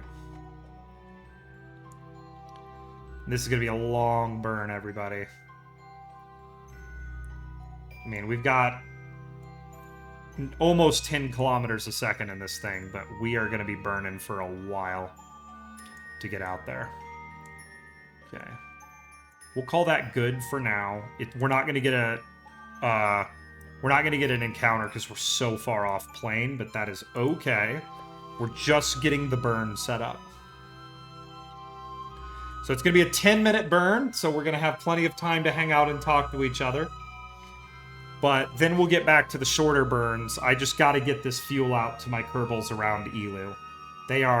They trust that they will be rescued, and I cannot leave them out there. So let's go ahead and let's time accelerate to our burn. It is in 20 minutes. Come around the planet, bring it around town. And I don't like to be pointing directly at the planet when I start these burns. It just makes me nervous.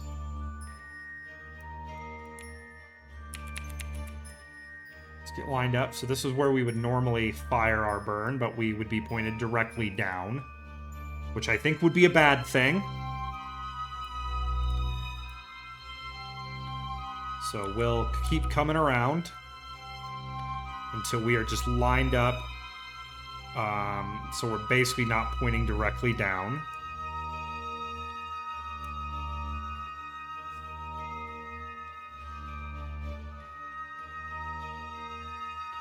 Keep a close eye on my periapsis here, because we don't want that to drop into the atmosphere. Okay, there we go. And here we go.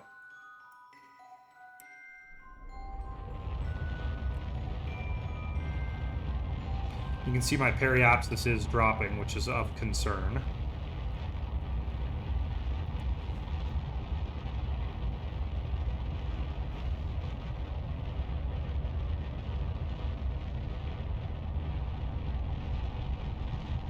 But it should reverse here in a second and come back up.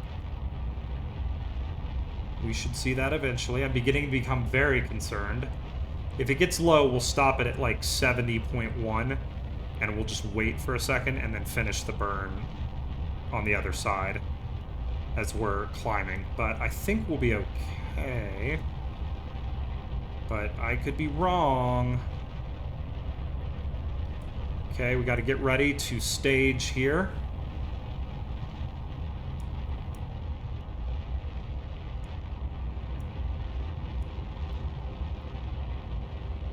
All right, there we go. We're good. We can do this burn all the way through now.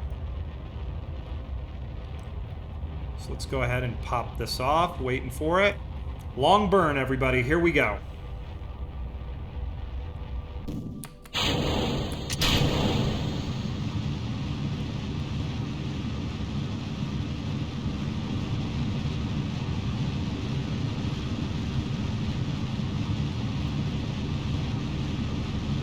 All right. Now, I'm a little concerned because I think I have the smaller of the big relay antennas on this thing, so I'm hoping we'll actually still get good signal.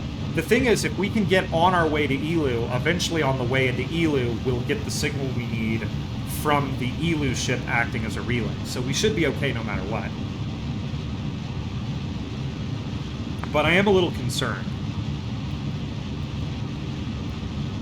Slowly but surely. This is going to be a long burn, everybody. We are pushing a lot of Delta V out to the orbit of Elu. Like, this thing has almost 10 kilometers of Delta V in it. It is a lot, so we're taking it all with us out to Elu. So unfortunately, these fuel depots, I didn't want to put more engines on them because more engines means more weight. And more weight means less efficient burns, even though they're faster. And these ships are all about efficiency because their goal is to carry as much fuel as humanly possible to where they're going. Were I playing this by myself and not streaming for you lovely folks, there actually would only be one engine on here. And, like, for maximum efficiency. But, you know, what we're going to do here is we're going to use 4 because this is a little bit quicker.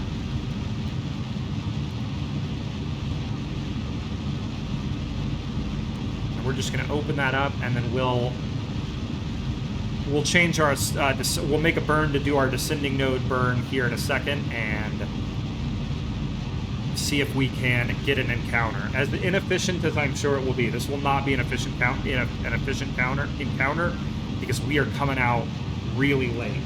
We should have burned like a couple months ago to go out, but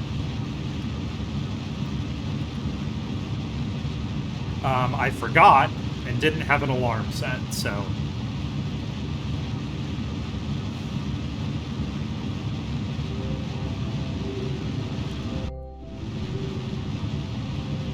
you can see this craft slowly pushing itself away, starting to leave orbit, picking up lots of speed, 3.4 kilometers a second, though we are slowing down. Our, what's it called?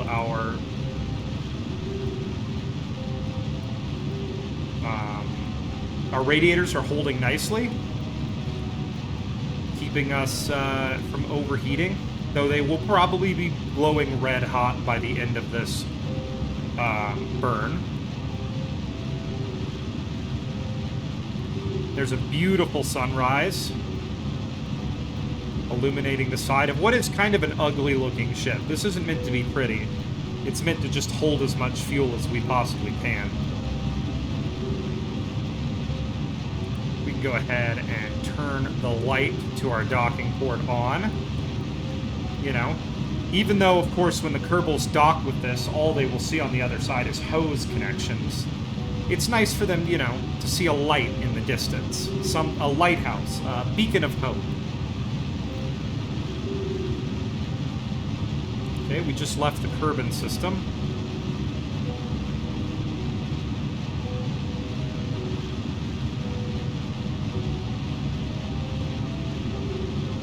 Still a couple minutes to go, folks.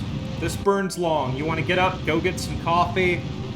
In Spud's case, if you want to go get some OJ, some hot chalky, this is the time, everybody. This is the time.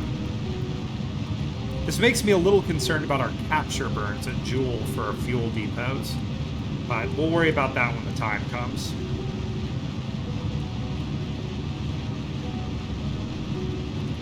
Right now, we just want to get out into the dark and begin making our maneuver node when the time comes to set up a encounter with little Elu if we can find it. All right, yep, they're starting to get hot.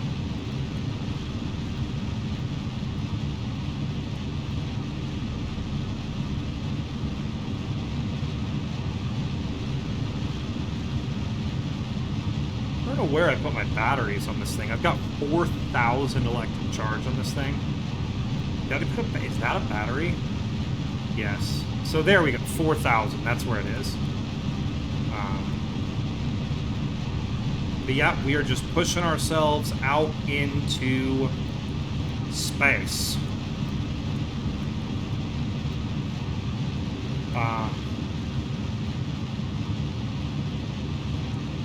Spud none of it's, what do you say? Win the, and then you cut off.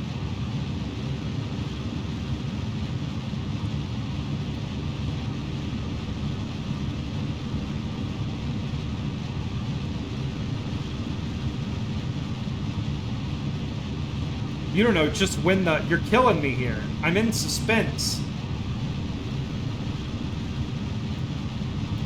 Oh my god, this is such a long burn. Maybe I should put 8 engines on these things in the future. Just so they can actually get where they're going a little bit quicker. Yeah, these fuel depots do not burn. They just do not... Like I said, any weight... I wanted all the weight on them as much as it could be to be fuel, so... They really should probably have 8 engines, but they only have 4. So we just gotta wade through this burn, unfortunately. I could see somebody joined, got bored, and then left. That's okay.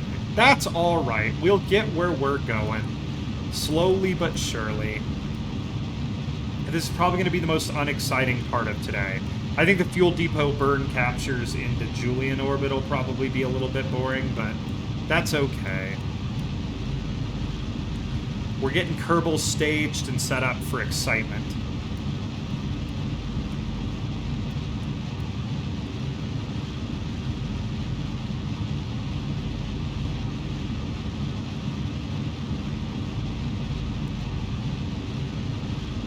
We may be able to almost entirely refuel the central core tanks of our ship around Elu, and I think this thing is still going to have 3 or 4 kilometers of fuel left in the tank.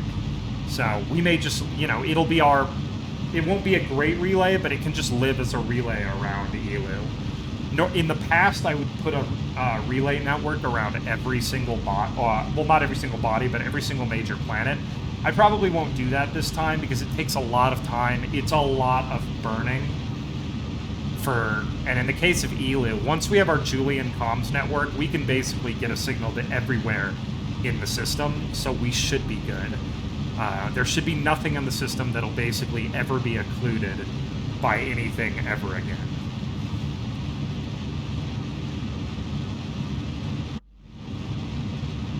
See, the radiators are starting to glow. They're starting to get a bit warm. Only 2 more minutes of this burn, folks. Then we'll get a plane change set up, try to get a very, very inefficient encounter with Elu. But, you know, the goal is just to get it there. Get it there, get it in orbit, get some Kerbals refueled.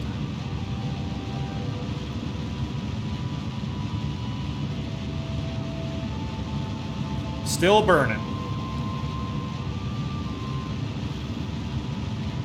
Almost done.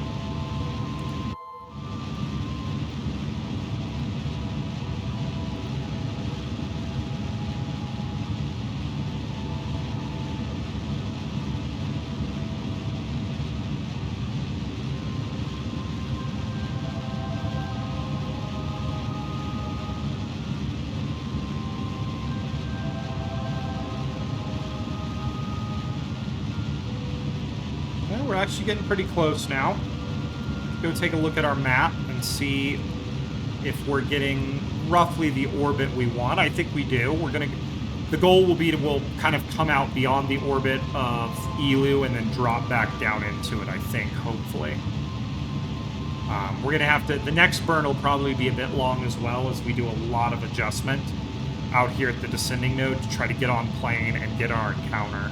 And then we may do one more burn at the apoapsis if we can't do a precise enough burn at the descending node to get us lined up for an orbital capture. But yeah, we'll get there. The burns for this guy are just going to be long because it is a very, very heavy craft. Pretty cool that there was a Jool encounter in there. If Jool had been in a different position, I might have been able to gravity assist from Jool and get out to where I want to be.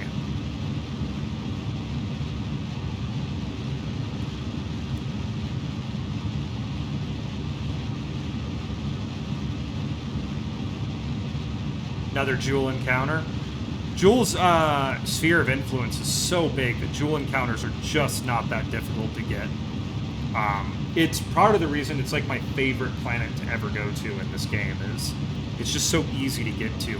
I honestly think it's easier to get to than like Duna or Drez, because once you boost out there, you are going to get once you get near it in its orbit, you are going to get an encounter. You can see I just keep popping Jool encounter after Jool encounter after Jool encounter. So now what we're gonna do is we're gonna let this orbit push out just a little bit. This isn't exactly what I wanted, but we're gonna call it good enough. Okay, now what we're gonna do, because we still have it targeted, is right here on the descending node, which is, funnily enough, almost exactly at the orbit of Duna. We're gonna grab this normal, and we're gonna do a big burn here. This is gonna be a ton of delta V to change direction. Okay. Boom. There we go. Okay, that was our encounter. So now we're just gonna... boop, boop, boop, boop, boop, boop, boop, boop. There we go. So there's our encounter. So let's add a little bit. Okay, we'll subtract a little bit and just get the... bang! There we go. That's an encounter, folks. Let's go ahead and focus view this. All right, let's see if we can get this precisely where we want. Okay. We may not be able to get this orbit as precise as we want this far out. And it's not an issue of it being impossible. It's an issue of just being like, we may not have the granularity required to do this. We'll see what we can do. We're going to bring this closer and closer. I'll click on this here. Bring it, boop, boop, boop. Okay. Still very far out.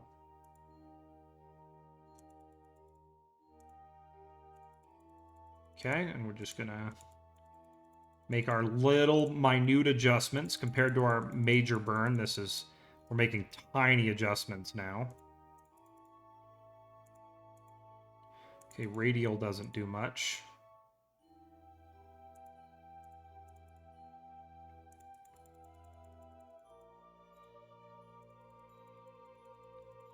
We are just making microscopic adjustments now.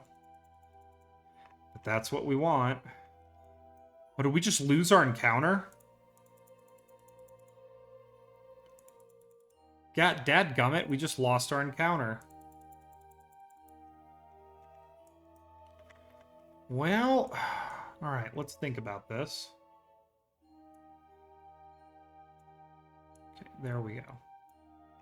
Alright, maybe we just live with this for a second, and we'll make a burn as we get out there.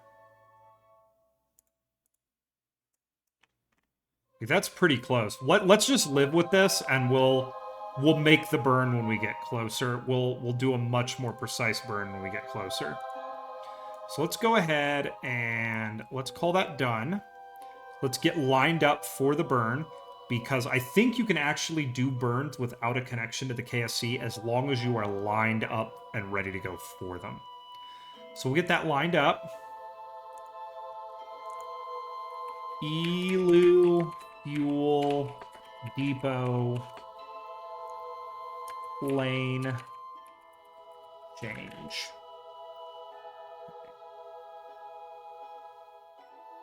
Boom. There we go. All right. We got it burn 11 days away, so now that we're lined up for that, we can leave this craft. It is happily cooling back off after its nuclear burn. So let's go and let's do some more exciting stuff. Let's get some more exciting stuff done. Super excited. Oh, sorry, I had to stretch. I did not sleep well this week at all, everybody, and I got such a good night of sleep last night. Like, I slept all through the night. I was all, like, cuddly in my, like, under my covers. I had, like, a little nest built. It was great. I have to get up very early for work. Like, I have to be up at, like, between 4:45 and 5 a.m. for work every day. And I just get this weird thing. Like, I go to sleep at, like, 8 or 9 most weeknights. But I get this thing where I'm just so afraid that I'm going to oversleep that I, like, wake up, like, 3 or 4 times every night. Okay. All right, here we go, folks. This is our next big burn to capture at Jool.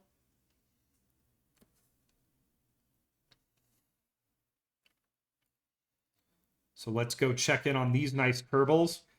I've got like 15 or 16 Kerbals currently in space right now. I forgot how many, but I've got a ton of Kerbals doing a ton of stuff all over the system. Well, mainly at Jool and Elu. Okay.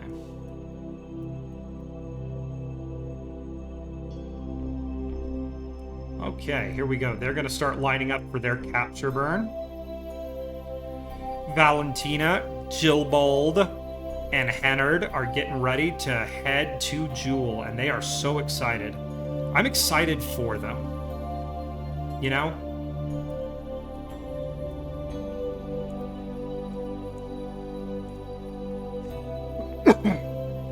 There's a lot of, excitement back at Kurbanistan now that these missions are beginning to bear fruit.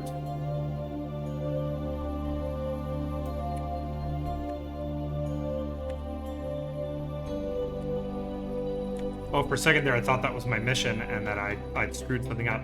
You can see the satellite just doing a great job of being our awesome relay already, and how awesome it's going to be when this splits into actually 4 and delivers us the most spectacular data ever all the time. Their what is these guys' periapsis set at? All right, so they have plenty of room. The other, in lore, these guys are going to come in and get a really close look at Laythe for the Laythe mission that's following them a year behind, and be able to give them proper data on the planet and where they might potentially land. It's going to be a 3-minute burn, so at 1 minute, 30 seconds, we'll fire up our engines and get this done. There we go. Delete and close. And they are locked and loaded and ready and excited. Here we go. Boop, boop, boop, boop.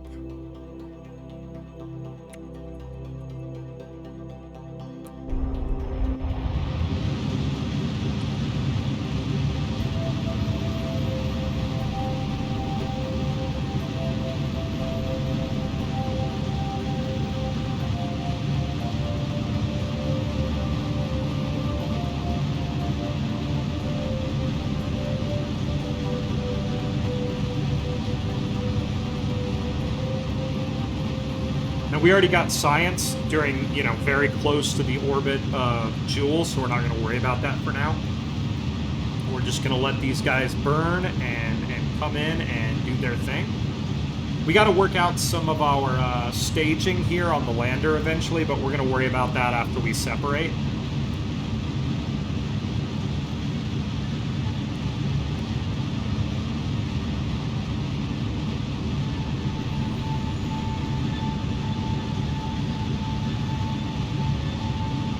Right now, these nice Kerbals are just enjoying their ride into the Julian system.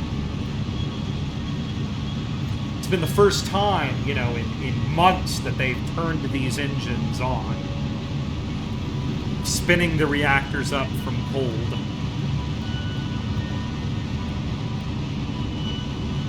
Of course, the issue with the nuclear engine is even when you are not burning it, it is always on. You cannot turn something like this off. Like, that's the thing with nuclear reactors, is you can't really ever turn them off. You can stop fission from happening, but the natural decay of the nuclear material will always, always, always cause, what's it called? It will always cause heat to be released by a nuclear reactor. So nuclear engines are something that you're never really truly going to be able to turn off. You would just, if you're not using all the energy they produce, and typically you would be producing some sort of, you'd be using that heat generation for power generation and then just bleeding the excess off into space.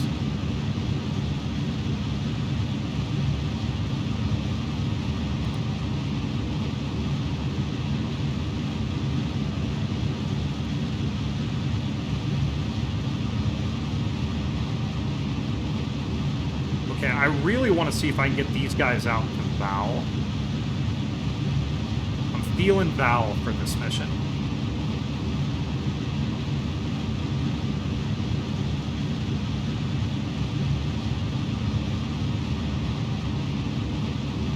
Okay, here we go. Let's go ahead and shut our engines off here in a second. Prepping for main engine shutdown. Nuclear power is the way. We should be doing it for everything. Like large solar farms don't really make sense, but putting solar panels on top of people's homes does, because roofs are just wasted space. But like, we should really be putting like, nuclear should be the main thing, and then everything else should supplement it. Okay, let's go ahead and do this. Let's set this as our target. Okay, actually, there's something that can be done here.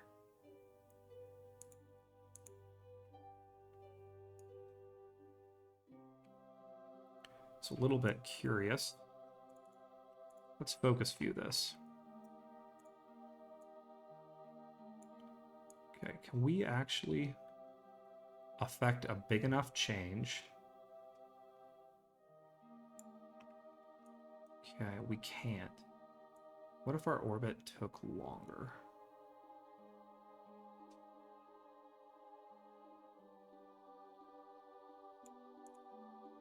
All right, you know what? We're not going to worry about it.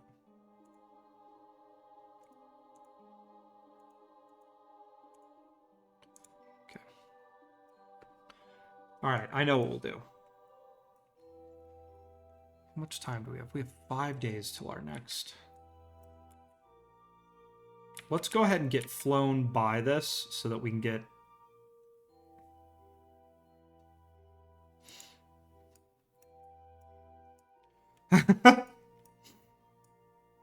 Okay, where is Laythe?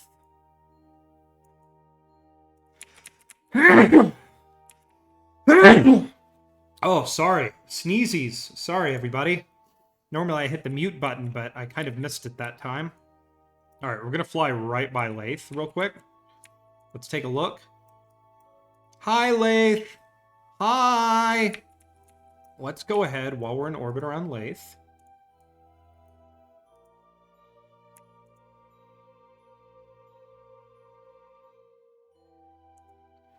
Let's grab all this.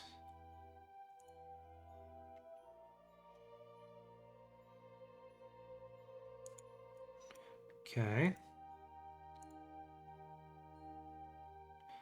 Diverse terrain under the water. Interesting. Log pressure data. Okay, let's keep that. There's a good chance to just get as much temperature this.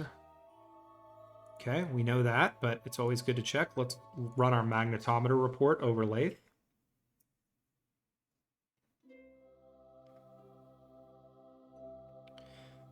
Okay, boom. Very good.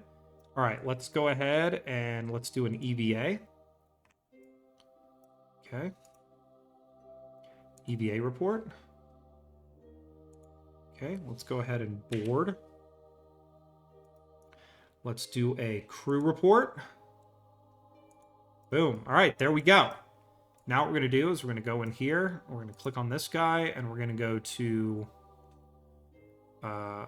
collect all. That should be 8 pieces of data. Very good. Then we're going to go right-click here. We're going to go to transfer crew. Boom. Let's transfer him to here. He's going to have a lot of data to play with. First thing I want him to do is let's clean our experiments. Then we're going to review stored data, and we're going to go boop, boop, boop, boop. Okay, get the lab full of data. We'll keep the rest of our experiments for now. And we're going to start our research. Okay, we are researching. Excellent. Okay, there we go. We are doing our research. Now we're going to get tons of data. Let's go ahead and get through this orbit. Whoop. Okay. Let's go ahead and set up... Let's add a maneuver, and let's slow ourselves down and see if we can do it right there. There we go. This is perfect. This is going to be my Val crew. I had good feelings about you guys. Good feelings. I knew you guys were going to be the ones. You're making me proud here, guys. Okay, I really need to be able to click on this maneuver. Okay. Then we're going to come in here. And let's see if we can affect enough change on this burn. Get a burn that we are happy with.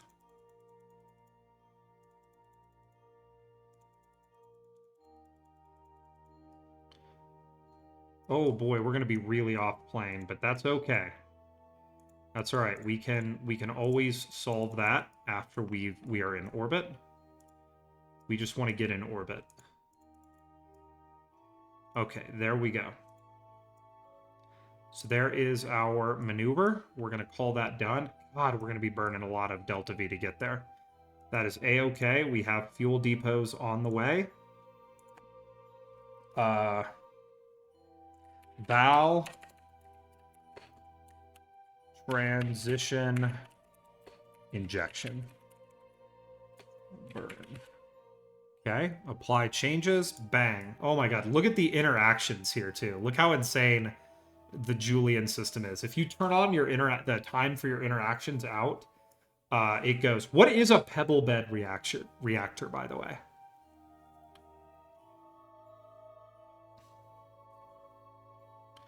Okay.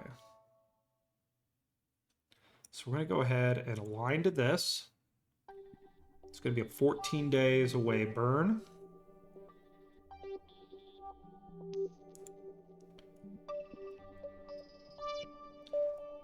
Okay, there we go. Look at that. All right, sweet. So there's our Val. Oh, we need to rename this craft because it is now our Val craft. Rename vessel. Hoop rocket.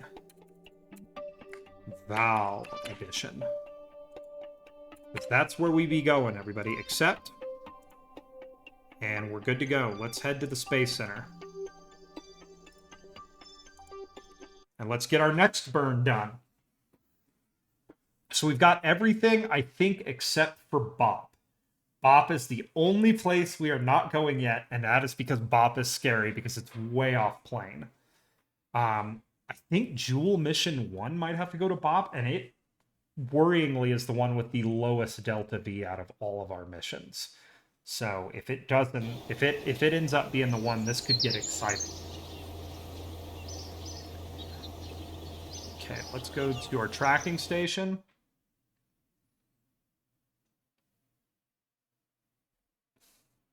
So we may send up even more fuel depots to come save more Kerbals if they get stranded in orbit around Bob. Okay, when's our next burn? That's 18 days. Or no, that's 18 years. 5 days. It's going to be Poop Rocket Tylo Edition's turn. Here we go. Let's fly the sucker. Type of nuclear reactor where the fuel is stored as graphite-coated pellets in basically a gumball machine configuration instead of liquid-cooled fuel rods. There are a number of advantages to them, but there was one minor accident with one 50 years ago, and we're just now coming back in reputation. Okay, that makes sense. I mean, people in the industrial space especially, I mean, they have good reason to fear things after accidents are involved with them, but sometimes a lot of those accidents can be just sheer user error. Okay, we're going to bring this rocket around town. Okay. Well, we got a lot of burns coming up. But we're doing pretty good on everything. We got a lot of stuff coming. But that is A-okay. Alright, so here we go. We're coming in, folks. Keep this up for a second because I don't want to miss any important burns. Oh, these guys are flying so close to each other. Hi, friends. All right, here we go.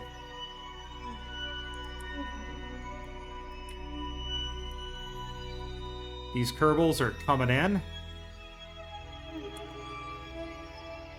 This is going to be a 2-minute, 25-second maneuver, so it's going to be about 1 minute, 12 seconds on each side.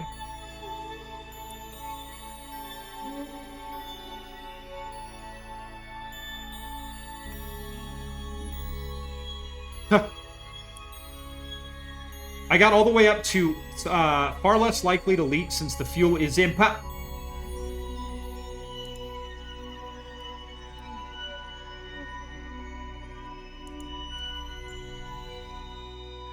Alright, we're going to try to get our Tylo encounter here. I'm really hoping. I may have named the ship a little bit too early, but we're hoping this goes to Tylo.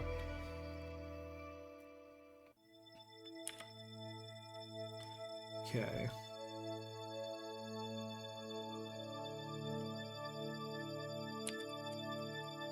Okay, here we go.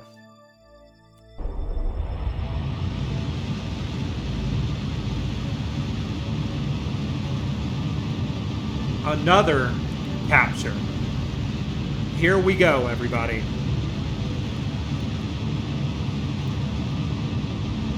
Oh, that's cool. See, we're using our pole spaceship as a relay. This is what I had in mind. This was the plan, everybody. It's working perfectly. This is actually working. It's working! It's working!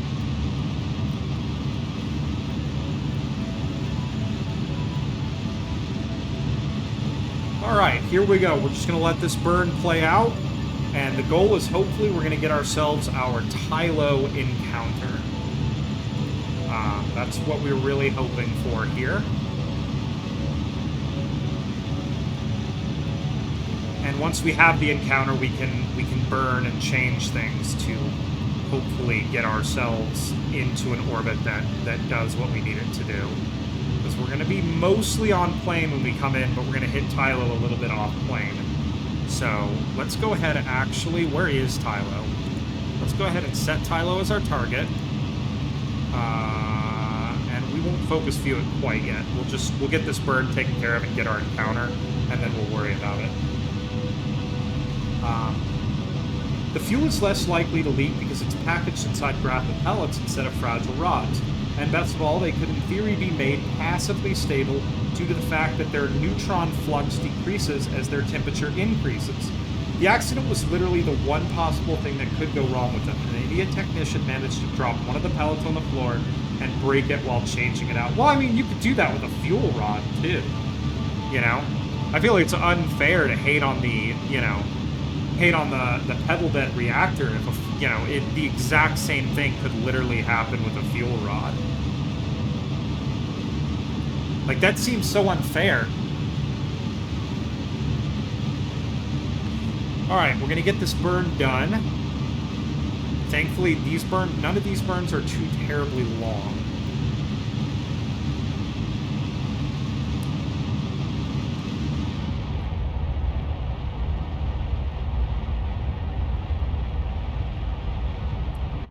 Okay, there we go. There's our Tylo encounter that the game is not entirely sure whether we're going to get it. So what we're going to do now is we're going to try to make this work a little bit better. Let's go ahead and focus Tylo. Where is Tylo? Here, we can just click on the orbit. Focus view Tylo, and let's see if we can... Yeah, the game is really freaking out because it just does not know how this is going to go down. So let's see what we can do here.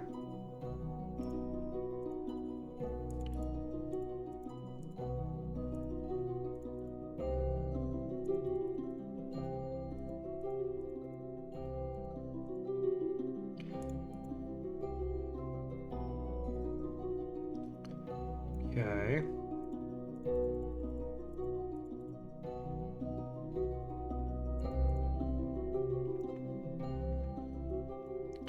Wow, this is not great. Okay, let's at least see.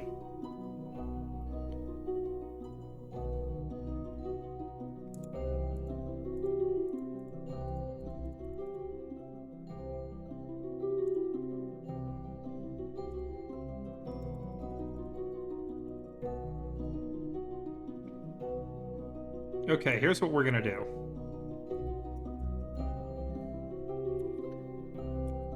We're gonna gravity, we're gonna do this just a little bit. There we go.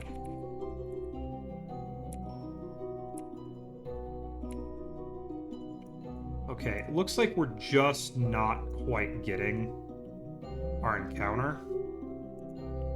So we're just gonna add a maneuver and see if we can shore this encounter up a little bit. Oh wow, this is not good.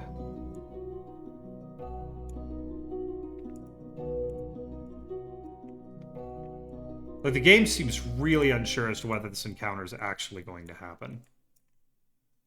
Okay.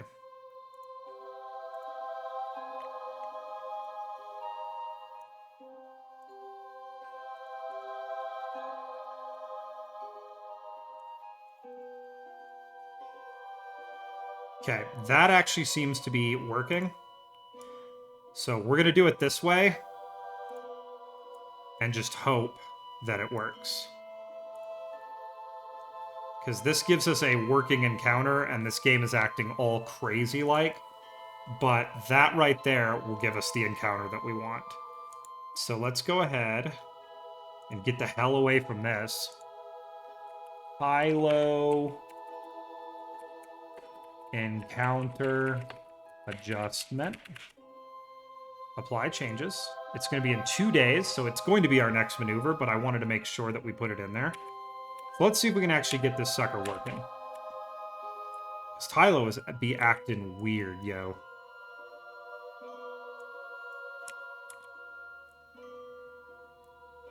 Okay.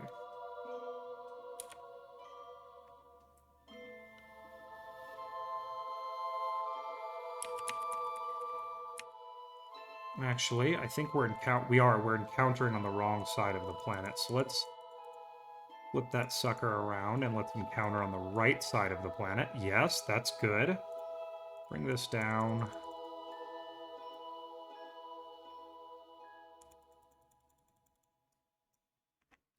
Okay, it looks like it's going to set us to do a maneuver here, which might drop us into the atmosphere. We're going to... Let's F5. Did that work? F5. There we go. Okay, just needed a quick save.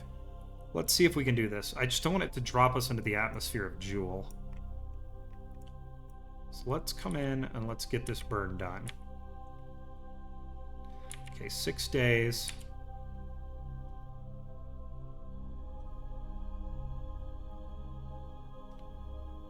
Okay.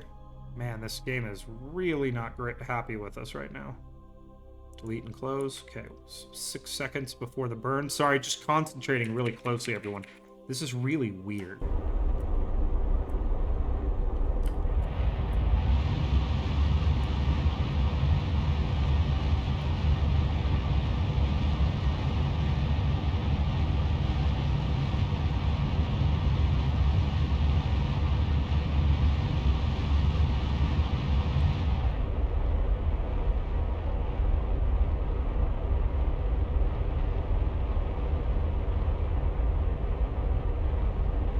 It's not ideal, but we're going to take that. Shows that this is 6 days away. None of my orbits, except for the one that happens if I miss Tylo, throw me into the,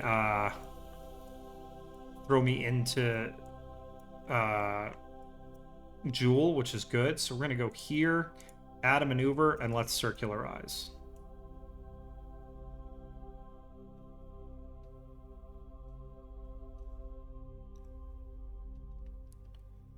And it's going to be a long capture burn. Coming in with a bit more speed than I prefer, but that's okay. How much speed? So we'll have about 1200 delta V left. So our fuel depots may have... My original thought was that the fuel depots were going to come down, or the Kerbals would fly down to Jool and pick up their fuel to get out.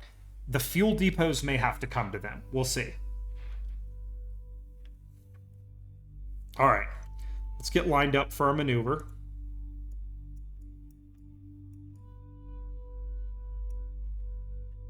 Okay, we've got a maneuver in 6 days, which is going to be the lineup maneuver for this thing.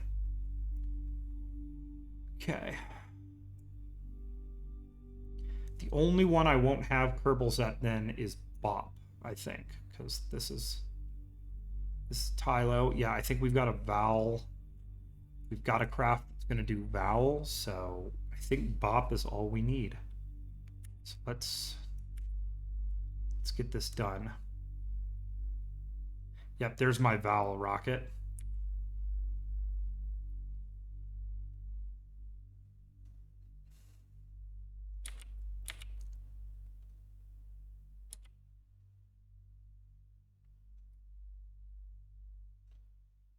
Okay.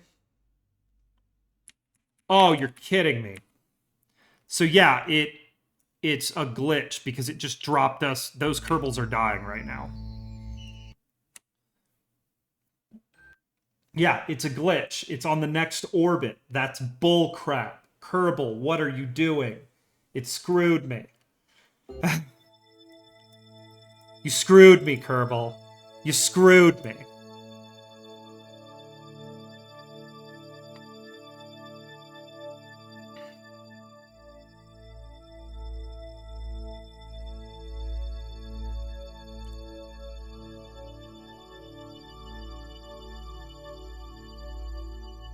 All right, let's see how this works. Let's just let this play out.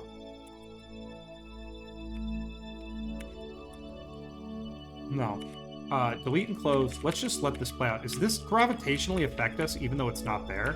Okay, it doesn't. Our periapsis is 2007, so we're going to fly to our periapsis and see what we can do about this, because that shows it in 5 days, so we don't want to do our burn yet. We want to come around here.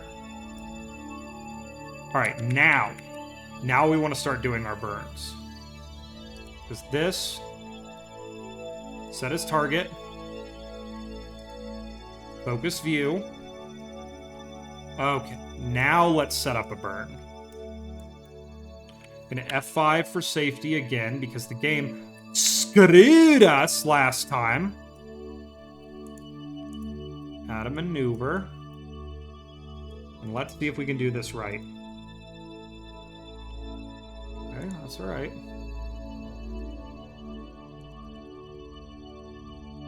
We're going to ignore all the other flashing lights here and just see if we can...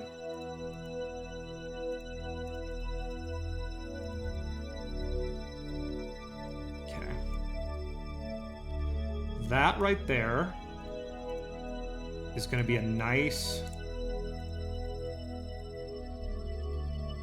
burn. We want to get as close to the surface of the planet as we possibly can, reasonably. Doesn't look like there's any large mountains or structures, so we can just bring it all the way down. There we go. That'll do it. Okay, let's try this again. We'll line up to that maneuver. We have 4 days to go on that. Oh, the maneuver's in 2 days. We have a maneuver coming up in 3 days, too, which I have no idea what that maneuver is. 3 days, 3 hours. 2 days, 3 hours. All right, let's do this. Okay, we're going to F5 for safety. All right, let's see if we can do this. 1 day. We don't want to miss this one, but I didn't set an alarm for it because I'm just not going to worry about it. And currently it shows us on an impact trajectory, I think. Or no, not quite, but we will be if we don't get this burn right. Okay. Once again, it's showing a 13-second burn, which is what we want.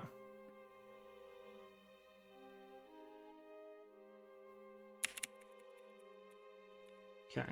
Now we're just going to let our time acceleration slow down. Here we go. We got it. We got it. Okay, come on. I'm very nervous right now. I want to get all my Kerbals happy and in their orbits and doing science. Definitely before I call it a stream today, though I'd love to do at least one landing. Okay, 33 seconds. We need about 6 seconds before we need to fire our engines. And hopefully this will drop us in. All right, here we go.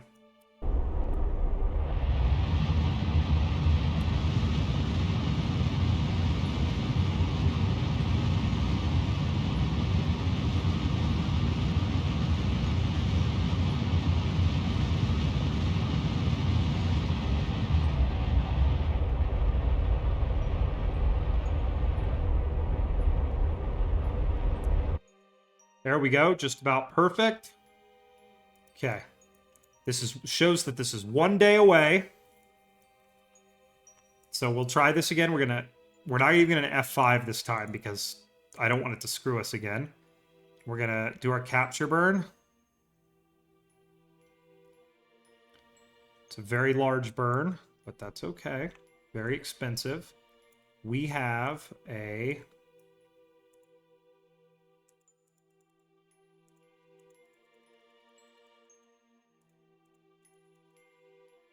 We have fuel depots coming. That's not going to be perfectly circular, but it doesn't look like we're going to hit anything. So that's all that matters. We'll make it work. Okay, we're going to line to it. Actually, I don't even know if I want to be that aggressive. So we'll leave ourselves a little bit elliptical, and we'll circularize. Yeah, we'll circularize once we get into orbit, once we finish the capture. All right. Let's go ahead. All that done. Let's set ourselves a... I don't even know what planet this is. Tylo, capture, burn. All right, let's set ourselves a alarm. Node is in 1 day, but we have a node in 4 hours, so we're going to have to leave this sucker and hope that this time it works.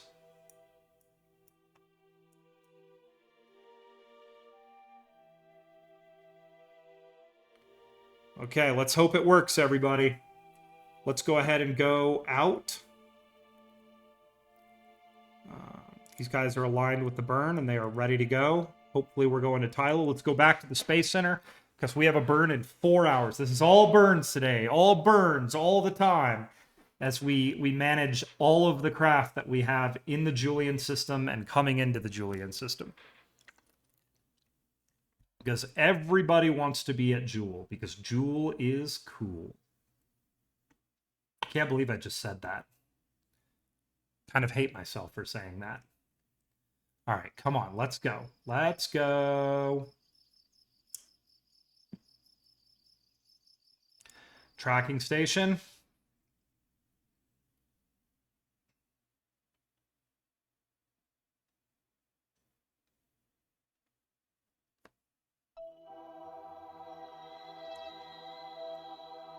Hey, who's got that burn coming up? 4 hours. Poop Rocket, Val Edition.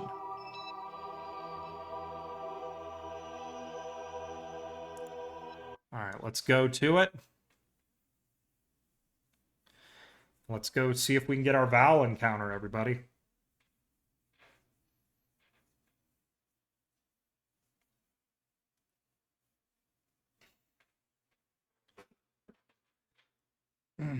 This is a lot of work, folks, getting all these Kerbals set up in orbits. And I think I still have a crew out there that are on their way in, and they're going to have to go to Bop, and Bop is the worst one.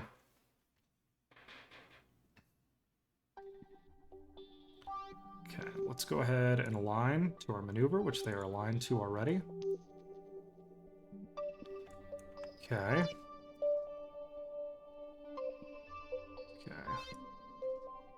Let's select Val. And let's focus view on Val. Okay, that makes sense. Let's get into our maneuver.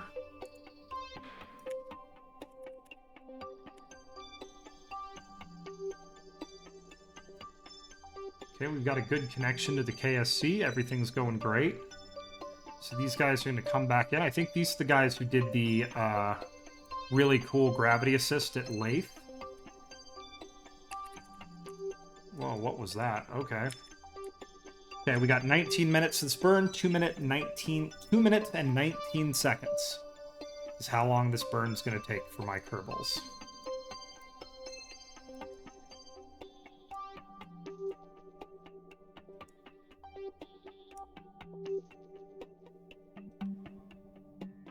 Get down to 1 minute. Okay. Yeah, 1 minute 9 seconds. Here we go. And we're gonna fire up this burn. Here we go. It's gonna start a little late, but that's okay. We'll still get our encounter. So we're gonna zoom in to Val here and start working on this encounter.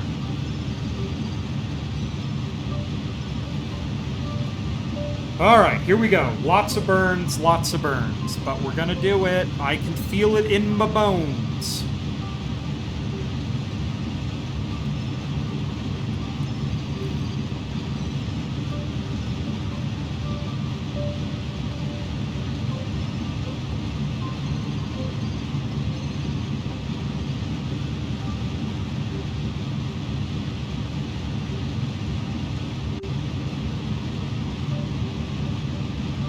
Yeah, they are generating science too, which is awesome. Just hanging out making science, Valentina and her homies. This crew, I've flown this crew together before, so I feel like they're good friends. They're the correct crew to send on this mission.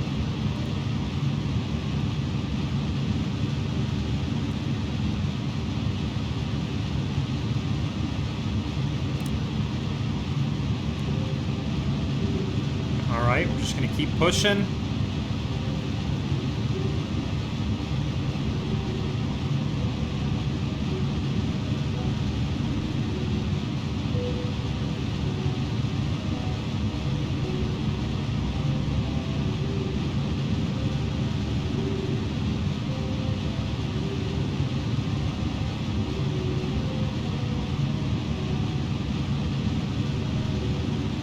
Here we go. Now, Val doesn't look to have any huge mountains, so we'll try to push this as close as we possibly can. It also looks to have lots of areas that would be good for landing.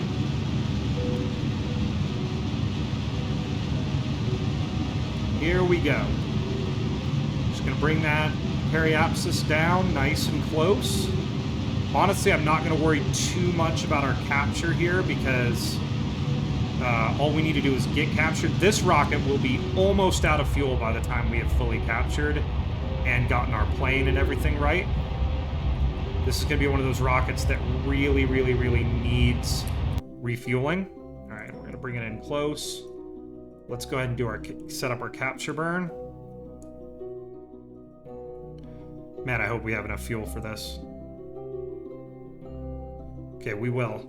We're going to be able to capture and circularize, and hopefully the lander will be able to take off and bring enough fuel back up into orbit to be able to refuel this craft a bit and get it back down to Jool for refueling and before we head home.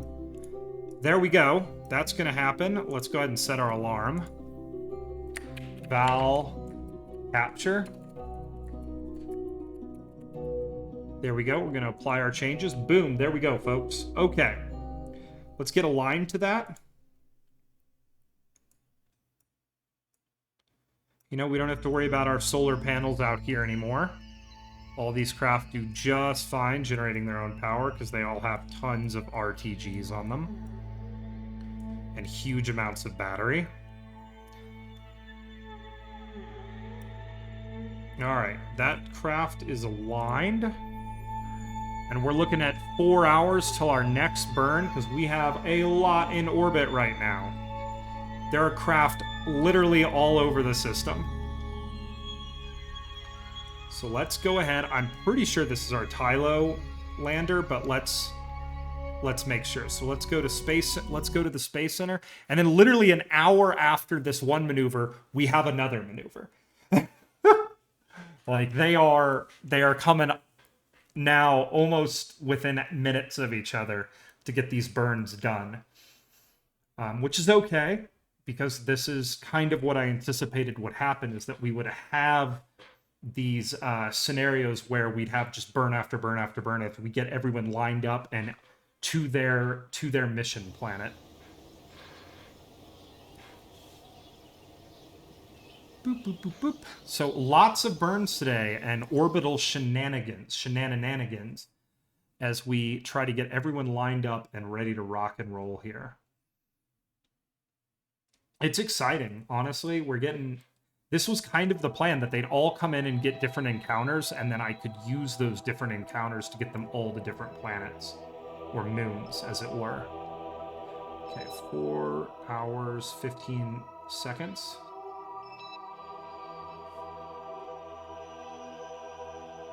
I mean, that's the one. All right, here we go. This is going to be our Tylo encounter.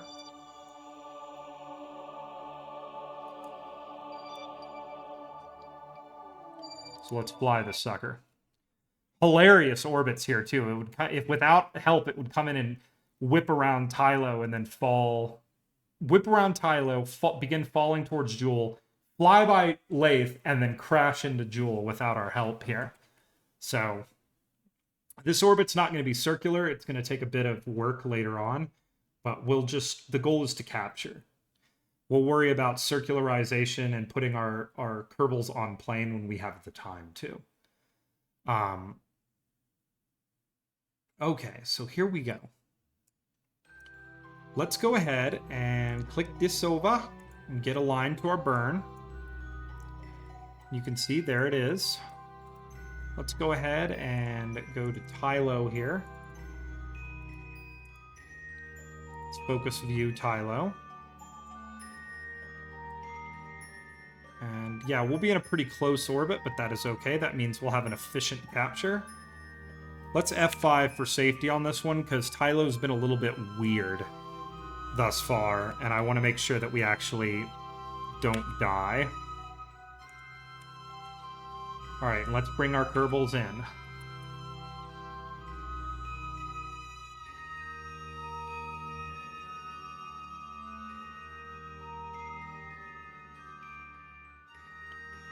There we go. Whew! Scared me for a second, folks. Okay, we've got good connection to the KSP through our relay. Everything looks bon. Let's bring her in, folks. This is going to be kind of a long burn, but that is okay. We'll have plenty of time to start getting our science done.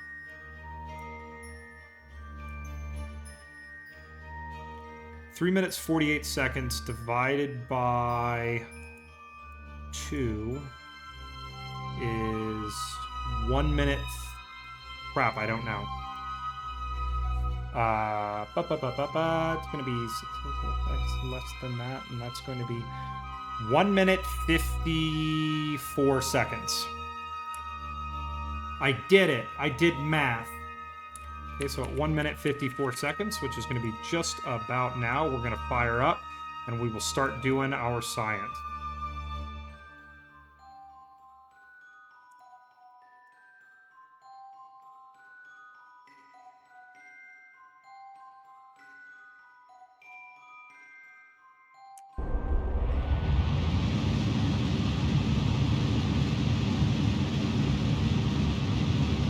Okay, let's double check and make sure our periapsis is still above the ground, because we are going to be very low.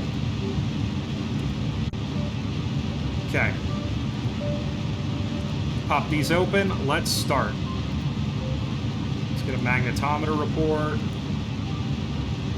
Log temperature.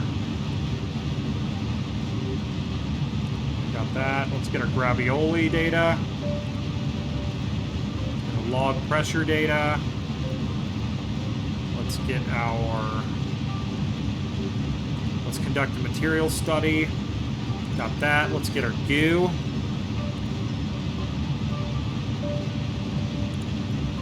Let's get a crew report.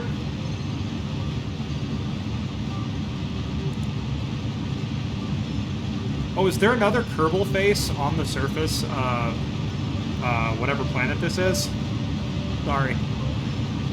Tylo? Sorry, I'm getting confused. There's so many of them. Is there another Kerbal face on Tylo? That'd be pretty cool.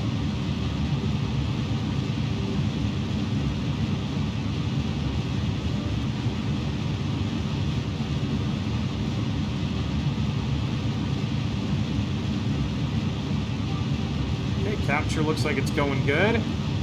We're not going to have a lot of fuel left, just like all these other craft, but that's okay. We have fuel depots en route. Connection to the KSC is looking great.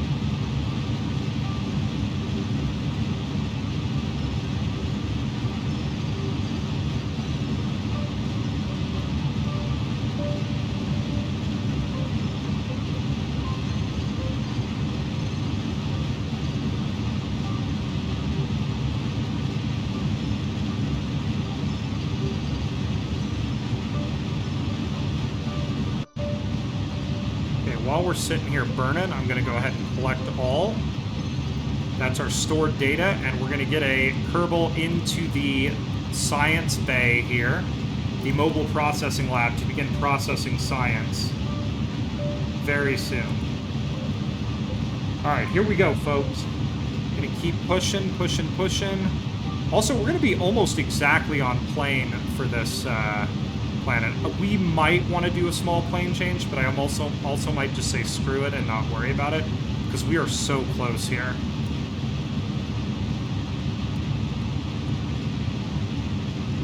Like, this is going to turn out to be one of our better encounters. There's plenty of possible landing spots down there. Nice crater floors. Stuff that'll be nice and flat that we can get down to. All of these missions are going to be Apollo style, which on this actual playthrough, many of my missions have actually been Apollo style. Basically, every mission I've done outside of the Kerbin system, I've done Apollo style.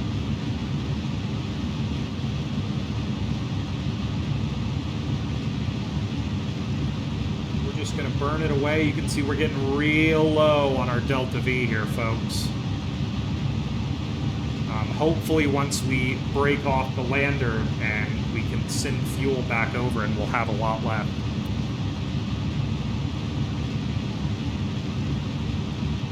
I think Tylo is the one with the biggest gravity, right? Like, Tylo has a ton of gravity, as I remember.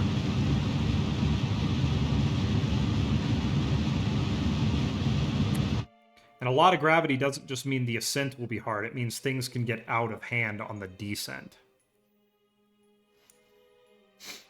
All right, there we go, folks. We are in orbit. So we're going to go ahead and we're going to call this done. That is very close. When's our next alarm? We have 42 minutes. All right, let's go ahead really quickly while we have some time. And go ahead and line this up. And get this circularized.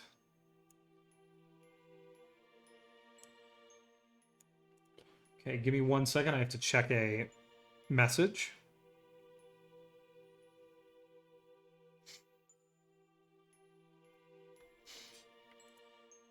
So let's go ahead and get this lined up. We will bring her around.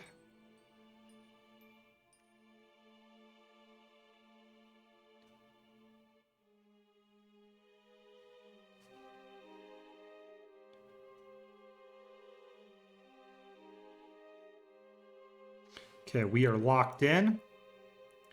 So let's go ahead and come around very carefully. Got to keep a really close eye on our times here because we have other burns coming up.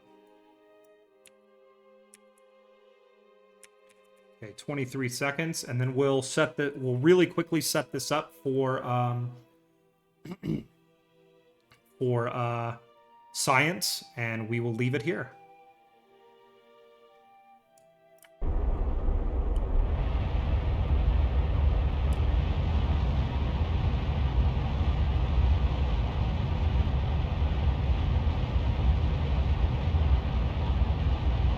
Boom, people. We are good. There we go. Look at that. We are in orbit on the night side of the planet, of course, because that's the only time we ever do anything.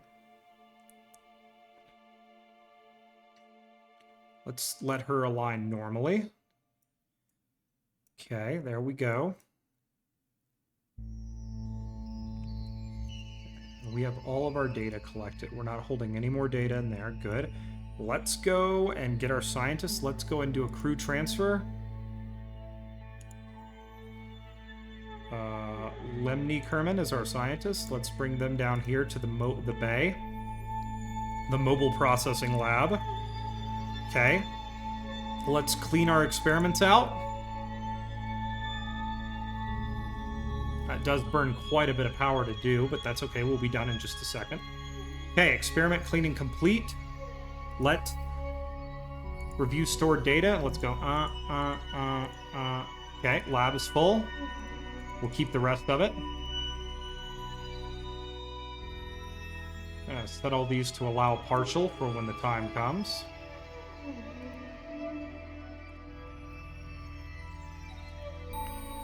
Allow partial. Okay, there we go. And now what we're going to do is we are going to start research. Bang. All these Kerbals in there around their planets are just going to be doing constant research for a little while. Okay, and you can see we have another, or our Val rocket is doing perfect work, providing us with a relay. And our Pole rocket is providing us with a relay. We are doing great, folks. All right, now let's go ahead and head back to the Space Center and get our next craft set up for our next mission. Because this is what we do now. We do burns. I do think I know I promised a landing. I may do a landing on the next, what's it called? On the next stream, because we are going hard in the paint right now, getting all this done. And we're approaching 3 hours of stream right now, and I'd love to get all my Kerbals happily in orbit, and do a landing, but I think we may just get... Yeah, I appreciate it, Spud. Because, I mean, I don't know if you noticed, I got a lot of Kerbals in the air right now. There's a lot going on. I got Kerbals everywhere. Like, they are all over the system. Okay. So we have a burn coming up in 30 minutes. Hoop Rocket Val Edition. All right, here we go. Let's get set in orbit around Val. We'll have another rocket set, and then we got to see if we can get someone in orbit around Bop. I don't know about Bop. Bop is going to take a lot of Delta V, and I don't know. We may have to wait till our fuel depots are in orbit to fuel one of the crafts, or one of the Kerbal ships up enough to get out to Bop.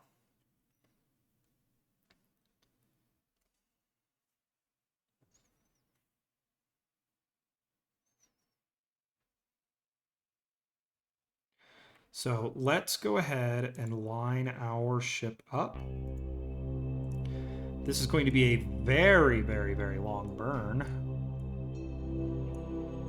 This burn looks very weird, by the way.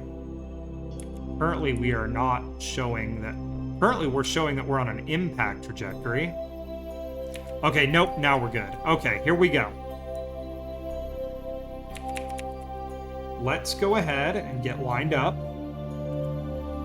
When's our next? Okay, that's going to be this maneuver. And then our next one after that is 76 days. So we'll have some breathing room, everybody. We'll have some time to chill as we get everything into orbit.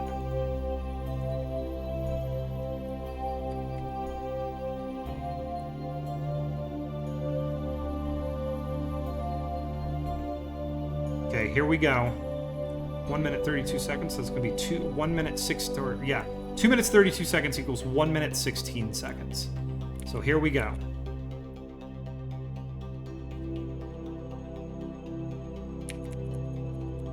Okay, we're lined up.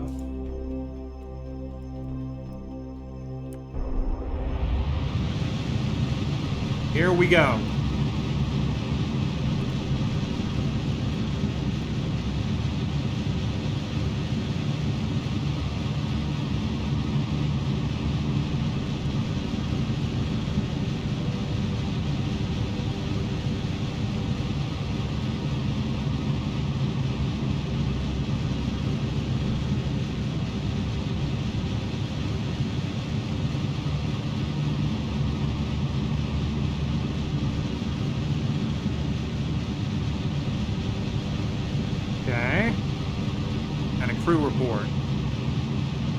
Boom. All right, we got all our experiments done.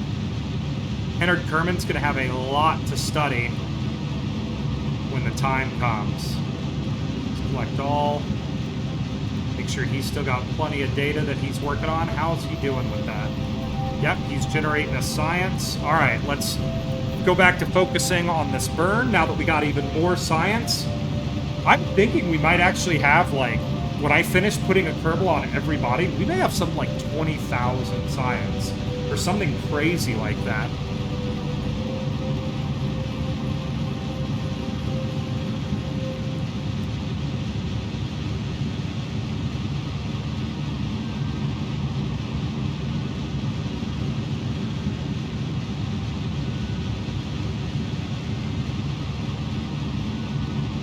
And once again, we'll do our plane changes and make everything pretty a little bit later. The goal now is to just get these things into orbit. And then we'll begin configuring orbits. We'll get that satellite probably split up and into its various arrays on our next one. Yep, right now the goal is we are trying to just get everything roughly circular, get into orbits, make Kerbals happy.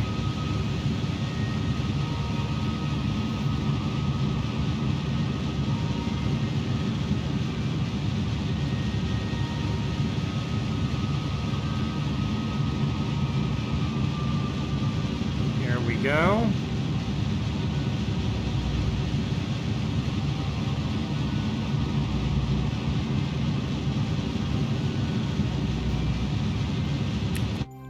All right, we'll call that done. That is more than close enough. And that is a pretty close orbit. We'll go here. Let's go ahead and put these guys on what I like to consider, you know, that normal orientation, the storage orientation. And these guys are just going to live in orbit now for a couple of years around Val and do all their research. Okay. So let's zoom out. We got crews in orbit around quite a few worlds. Now we really just need to throw some people into BOP. And I think for the BOP mission, I'm going to drop them into a circular orbit around Jool, let them refuel, and then kick them out to BOP. And then the Laythe crew should arrive pretty soon as well. So we are next. 76 days. All right. Let's go handle this 76-day burn, and then, or I'm going to go use the restroom, and then we'll worry about this burn at 76 days. So let's head back to our Space Center, and I'm going to run to the restroom, and we're just going to keep pushing through it. By the end of the day, everybody should be in orbit around everywhere, and I should theoretically have no spacecraft in transit anywhere, except for maybe those fuel depots, and if I get lazy. We'll see. Waiting for the Space Center to load. Waiting for Space Center. Hoping computer does not crash. Hoping Kerbal does not crash. Come on, Kerbal. You can do it. There we go. I see very loud, I hear very loud birds. All right. Let's go ahead and save. And then I'm going to pause, and I'm going to leave you guys with a nice, you know, sea shanty. And I will be right back.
And we're back.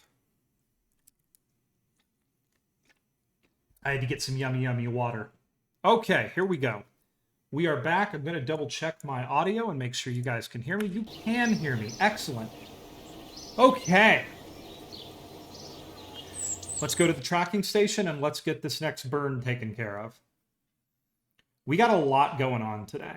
I'm actually really excited to get everybody in orbit because it means one of my streams is just going to be landing and disaster after disaster after disaster. Okay. 76 days out. What is that burn? Oh, it's the fuel depot. Okay, let's get this done. This is probably going to be a fairly long burn because the fuel depot is very heavy and does not have a ton of thrust. But hopefully we'll be okay.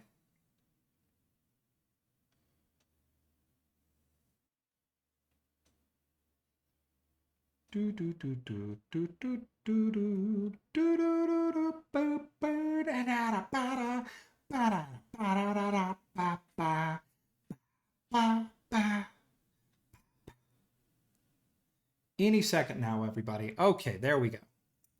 Here it is, flying along, doing its thing, cooling itself down.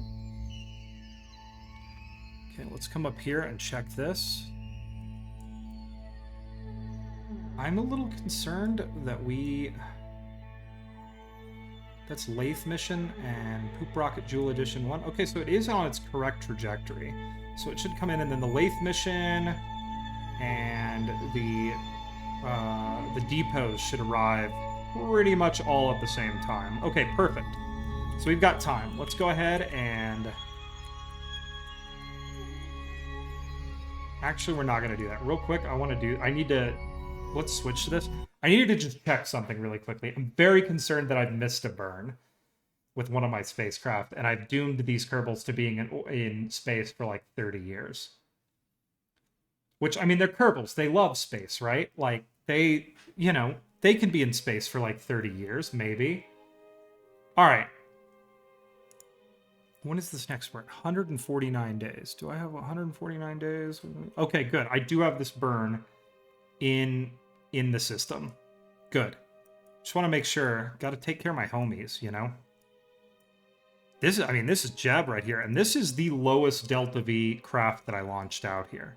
I think the others had slightly more Delta V, so this one may end up waiting in orbit for the fuel depot, and I have a docking ring here that I can dock it to and then fuel the rest of the craft through that. So that may be what we do. Okay, let's zoom out. I doubt we're actually going to be able to see.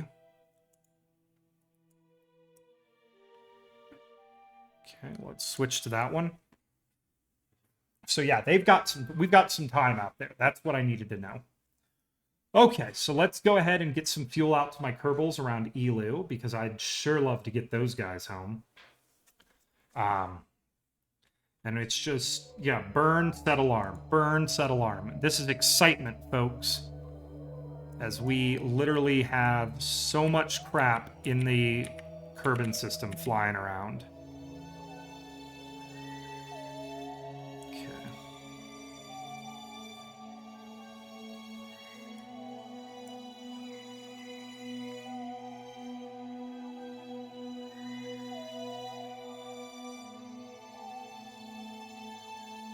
Okay, this is going to be a nice 5-minute long burn.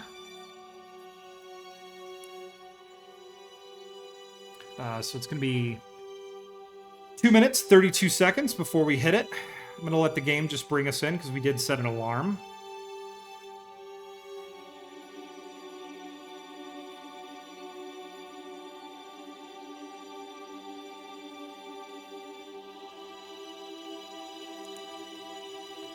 Okay, let's go ahead and bring this down.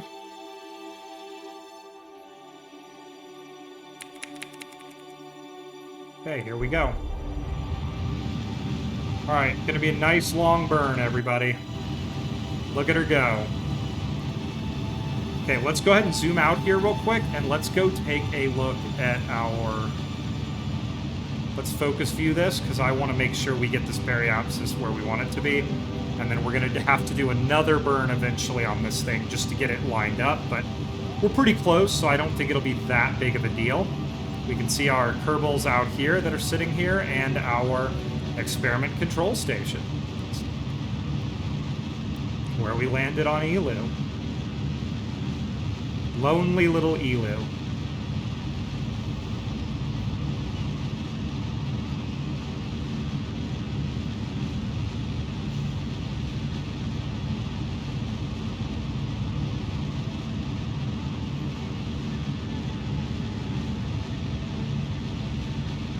Oh, sorry, got a little quiet there for a second. Had to check something. Anyways, yeah, we're going to do our big plane change. We are brute forcing this maneuver to get this fuel depot out to Elu, because the Kerbals out at Elu do not need a huge amount of fuel. I think they've got like 1.3 kilometers a second. I want to see if I can dump 2 or 3 kilometers a second of fuel in there, and I think that will do it. And once again, like I normally do, we are going to try to go direct from Elu straight to Kerbin. Like, they are going to fall right into Kerbin's atmosphere from Elu if I can do it the way I like to do it. That means that, you know, I don't have to worry about aero capture or anything. I just collect all the data. I transmit whatever data I possibly can from the spacecraft before they get there, and then I drop literally all of the data, or I transmit as much data as I possibly can from the science, the mobile processing lab, and then I drop the rest of it into data, you know, storage containers, and we just dive into the atmosphere with it.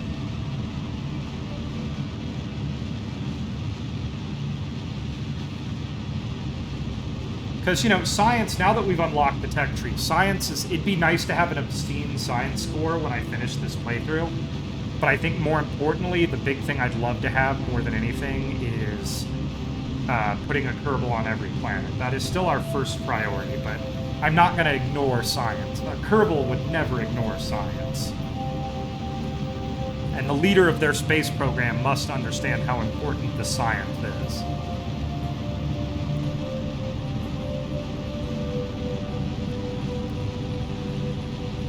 Jesus, this thing is going to take 5 years to get out to them.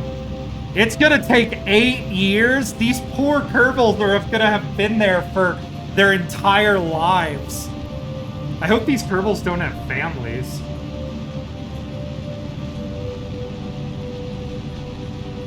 Like, seriously, I really hope they don't have families. They're gonna come back and, like, be, like, chain-smoking cigarettes and be all, like, you know, disenchanted with spaceflight. Spaceflight is just a thing a person does, you know, to ignore their lives.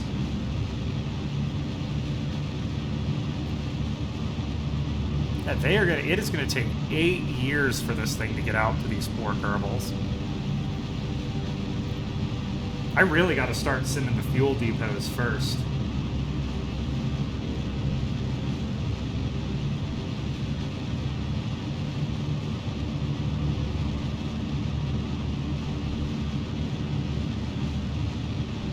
Okay, here we go. We're still just doing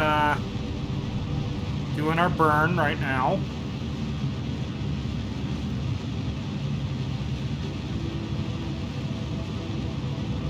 Waiting to get our encounter.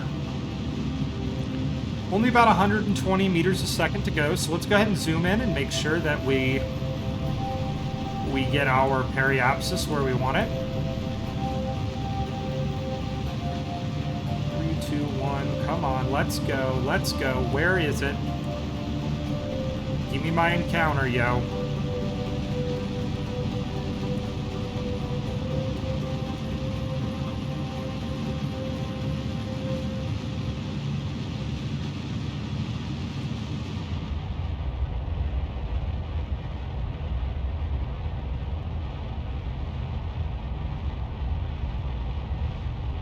Be a little concerned if we don't actually get our encounter out of this. There it comes.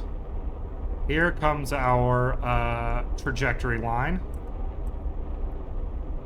We're just gonna go nice and slow. We got nothing but patience right now, everybody. The closer we get this now, the less big adjustment we have to make when we get close. And the closer you get, the more your adjustments cost. We still have 7.2 kilometers a second in this craft. The goal, of course, being we need to keep our... we need to keep as much energy as we can in this thing so we can save all of our fuel for our Kerbals. All right, you know what? I'm going to call it there because that's very close. Okay, now what we're going to do is this. I'm going to come out here to our apoapsis that we're going to get to in 5 years. We're going to add a maneuver. Then we're going to zoom in here, and we're going to see if we can just... boop. Boop. Nope, that's a lot. Okay, so let's bring this down. There we go. And can we bring it down anymore? Oh, nope, we literally cannot do anything less than that. All right, that's cool. We'll just do that maneuver. It's coming in at 0.1 second, 0 meters a second. But does it give me a maneuver node? All right, I'll tell you what we're going to do, because there's no way we can be that granular with this rocket. Let's pop this open, and we're going to move this closer. So now we can probably be a little bit more granular. Okay, so we'll bring this down. Yeah, see, there we go. Now we have granularity. And boop. Okay, let's call that close, and we'll probably have to do one more burn on the way in. Let's do that. It still shows this as just being not a burn. All right, let's bring it even closer into the planet.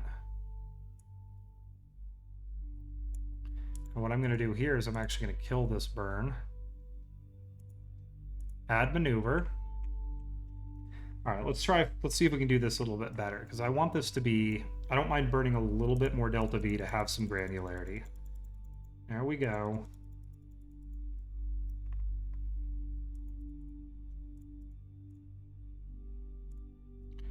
That's better. That's what I want to see. Okay, that is a burn we can align to, and a burn we can do. What I'm going to go ahead and do on this rocket really quickly is we're going to go here. We're going to shut down 2 of the engines, and we're going to severely thrust limit the other 2. And this right here will allow us to really be careful with this burn. Okay. All right, there we go. This rocket is ready to sit. It has another maneuver in 8 years. Really quickly, let's come out here. Let's go over here. Let's set this up. Elu Fuel Depot. Encounter adjustment.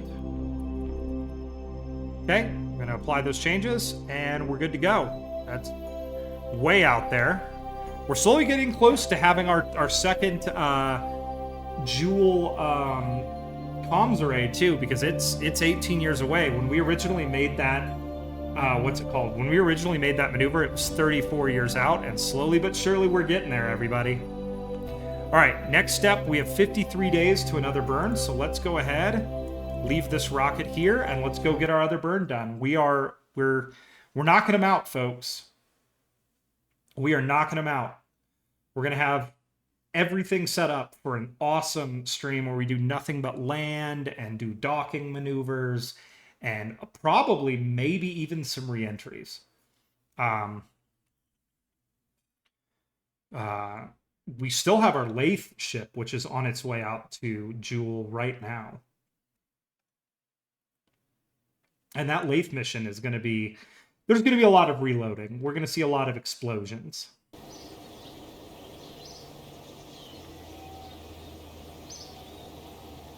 Hey, Spud, you stuck it out way longer than a lot of other people would. Thank you so much for popping by and talking and chilling about, like, what is it, pebble pile nuclear reactors and stuff. You have a great day. Watch this space. We're going to keep it going. I myself am probably going to be done in about an hour anyways, so you take care. Thanks for coming by.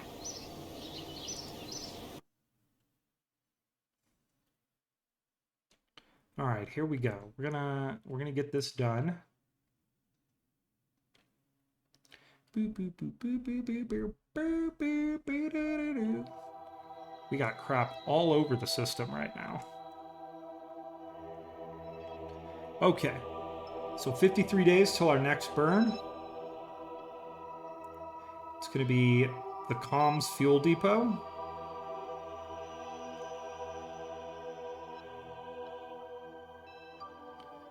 All right, it's gonna be a long burn, but we'll get it done.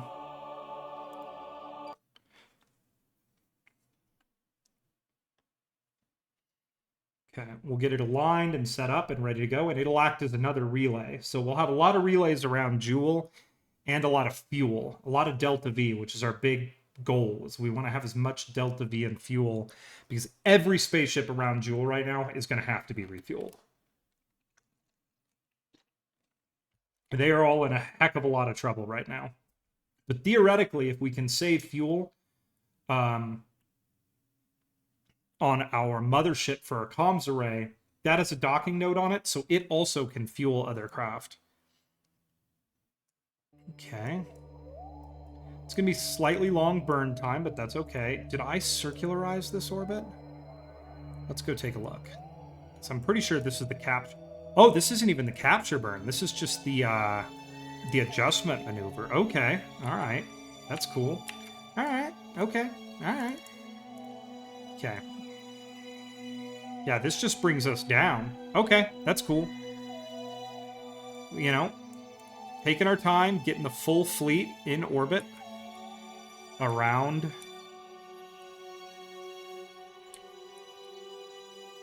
Jool. So we'll just let these days count down.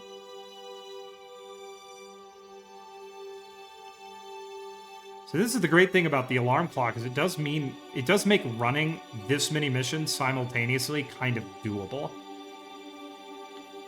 Okay. About 4 minutes, 31 seconds. It will stop us.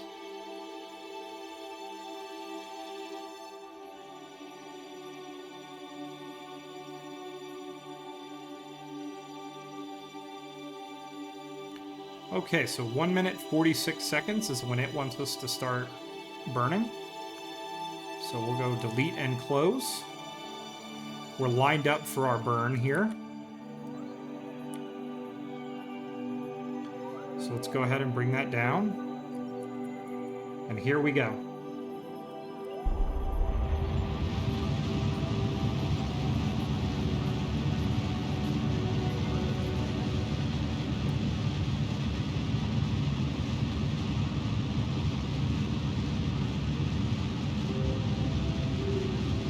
Okay, here we go.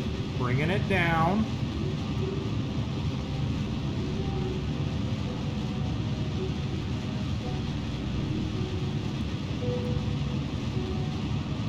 Here we go. Boop, boop, boop. Not too exciting, but that's okay. Our big thing we really want to do with this burn is just get it locked into a altitude that we like, that we know we can get our other Kerbals back to, so we can get them fueled up. The cool part is it is using our relay.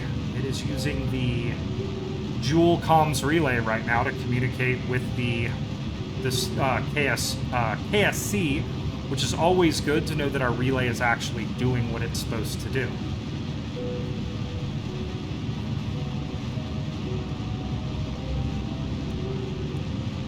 I mean, we have so many spacecraft in orbit around Jool right now that I'm kind of the belief that basically everything should be good.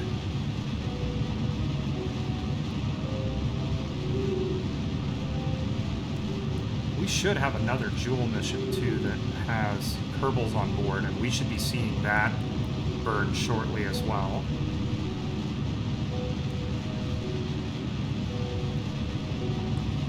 So slowly but surely, we're just going to bring this sucker in. And these fuel depots hopefully are going to have so much Delta V that if they have to, and we run low on fuel and we can't actually get down to Jool and circularize our orbit with the motherships, or the command modules, I guess you could say, or service modules, the fuel depots can fly out to the moons that they need to get to and go deliver fuel, and then drop back down to Jool into basically parking orbits.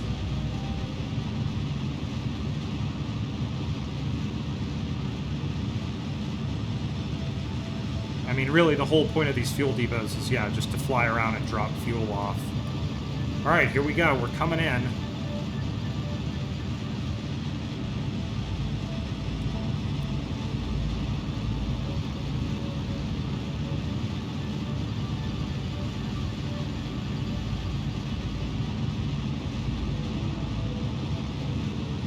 We're just slowly but surely getting this burn done. It's remarkable how much Delta V you have when you're just carrying like a couple transmitters and a satellite body, rather than carrying like Kerbals and all of their crap that they need to survive. The game actually did a fairly good job of basically saying carrying people is a lot of weight. You can see the Jool Edition 1 rocket getting ready to come in and make its encounter with Jool. Some adjustments might need to be made to that burn, but we'll see. Okay. Alright, here we go. We're going to just bring this down. And we're just going to finish this burn up. We're looking for, yeah, 233. We're looking for a low orbit.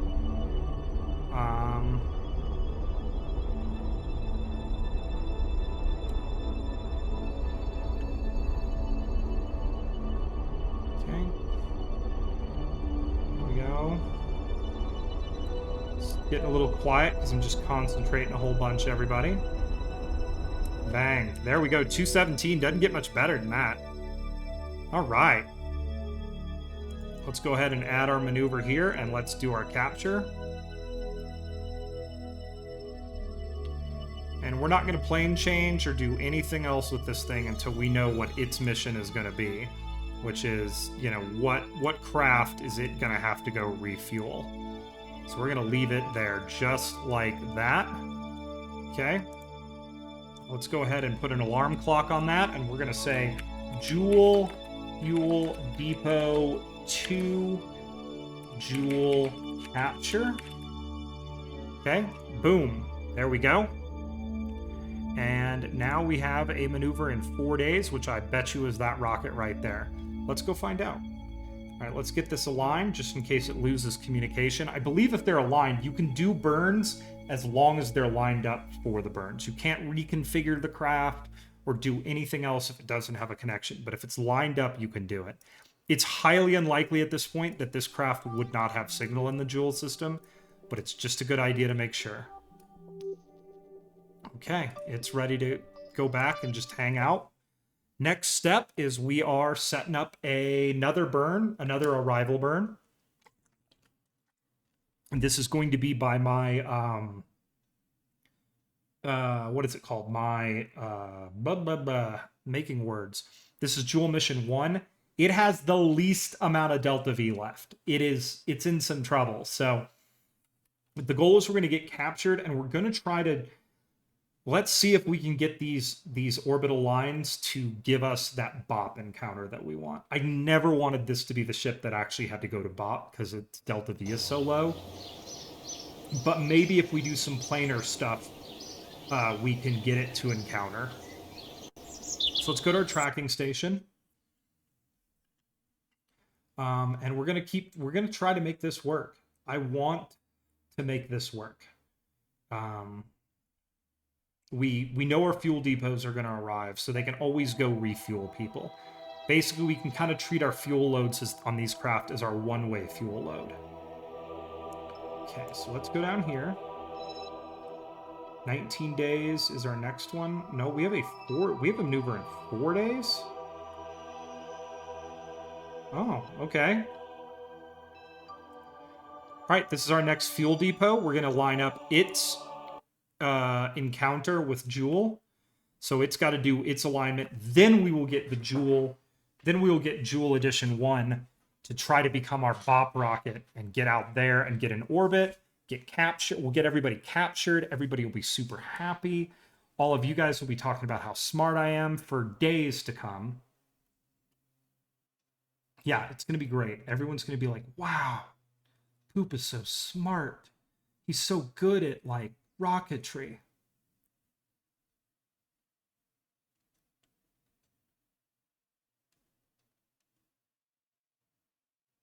Okay, here we go. Let's go ahead and click this and we'll align to it.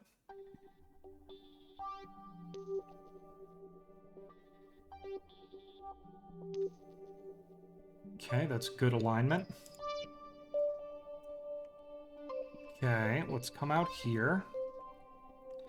And let's find Jool, because we want to focus Jool. Okay, and let's make sure we have enough power. We do. We have tons of electric charge, and those RTGs are just clicking along. We are using our comms array to get awesome data.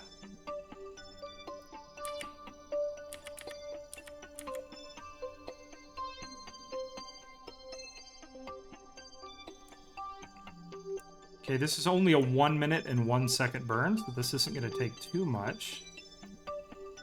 Okay, so at about 30 seconds, we'll fire up.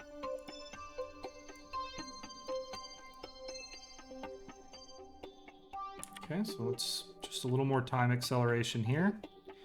We'll push for about 30 seconds. Okay.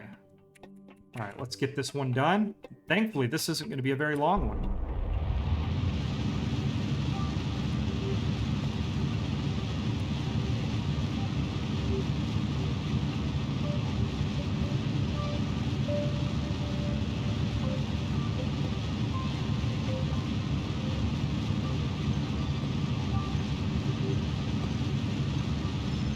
Here it comes. There's that trajectory line that we're looking for.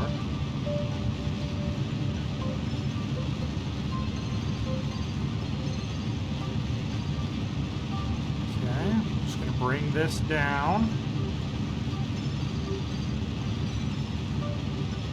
I mean, if we can get that BOP encounter on capture, I will take it. But if not, we may put this BOP mission in orbit around Jool and get its fuel before we attempt to actually capture. Okay, here we go.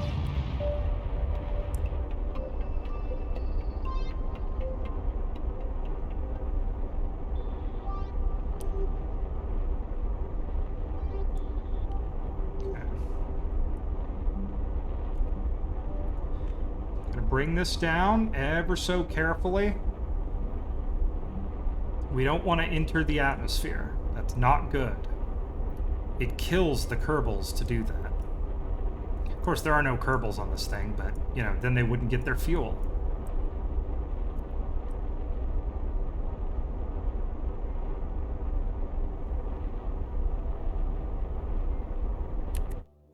Okay, it doesn't get much better than that. Let's add our maneuver here, and let's circularize.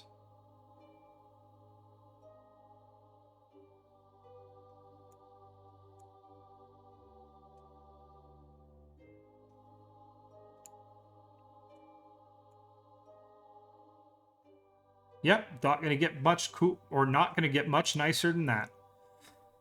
That's 400 days out, and we can... These things have so much delta V. We still have 8.3 kilometers a second of delta V. We're going to have... This is going to be a 15-minute long burn when we do it, so we might actually do it in 2 stages, but whatever. We'll worry about that when the time comes. I may do those off stream for you guys. 15-minute burns, oh my god. We may do that in a... We may make that a multi-stage burn. But we'll definitely get captured when the time comes. There's our satellite up there working, or yeah, there it is. It is sitting out there waiting for instructions. So we're going to call this Fuel Depot 1 Capture Burn. We'll apply those changes. Bang. All right, we got 14-day. That guy is probably our next one, but just in case he's not, let's go back to the Space Center. And slowly but surely, we're getting all of our Kerbals in. We're staging every single one of these missions to get them ready to go. These are... because we're going to conquer the entire Julian system in one fail swoop. At least hopefully. What might happen, and I'm probably jinxing myself when I say this, but what might happen is there might actually be a fundamental flaw in every single one of these rockets, because they're all basically the same rocket, that I haven't noticed, that is going to kill every single Kerbal out here. It's entirely possible. Okay, let's go to our tracking station. How many days do I have till our next burn? I think it's like 4 or 5 days. We'll see. Because what we may do is a quick science dump back to Kerbin real quick. Because we have a lot of science flying around right now. Okay, so we got... what's our next 14 days? What is this? Yeah, 14 days. So let's go ahead and do this.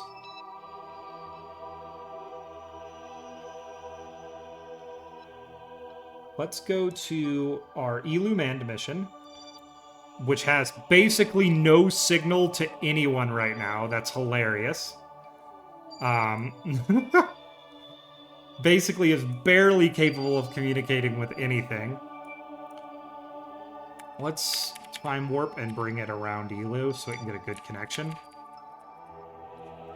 Okay, let's fly this mission really quickly. Now that if it's got a good connection, we'll fly it really quickly and get data out. Because these poor Kerbals sitting out here around Elu, I don't know what year of this mission they're on, but it's a lot. They've been in space for a long time. If I were these Kerbals, I'd hate me. I took these Kerbals' lives from them. Of course, you know, when I was doing all these missions at once, like I said, these are the most suicidal Kerbals in existence that the Kerbanistani space program called upon to come out and fly these missions. Because they knew that these missions are dangerous. They are incredibly long duration. Yeah, these guys have been in orbit for 3 years. Or been going for 3 years. All right, here's what we're going to do. Let's go ahead and let's transmit all of our science. Because I know he had a lot of it. Yes, he did. We'll burn through a lot of our electricity here, but they can make more over time.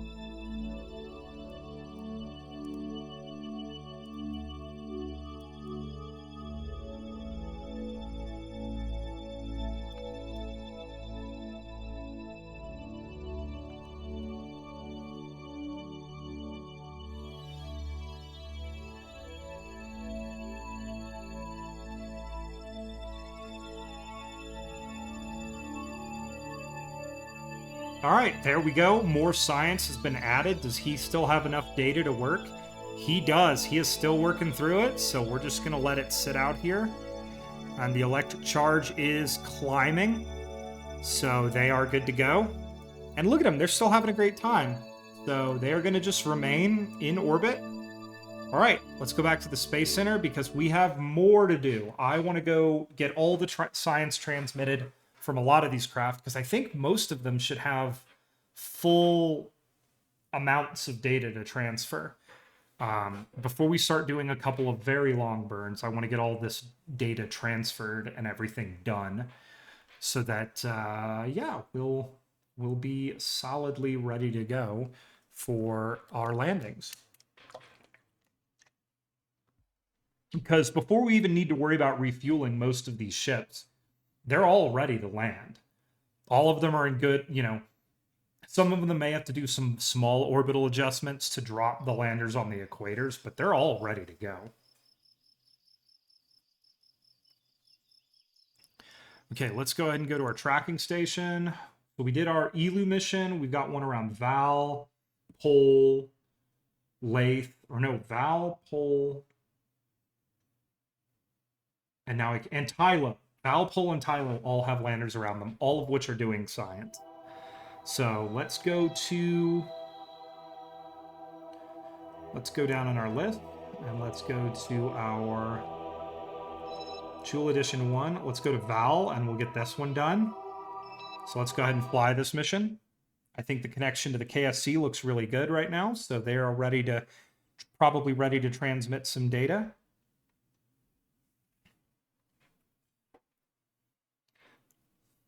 See, 60 frames a second is what I'd actually like to run this game at. But it likes to run at like 100 frames a second.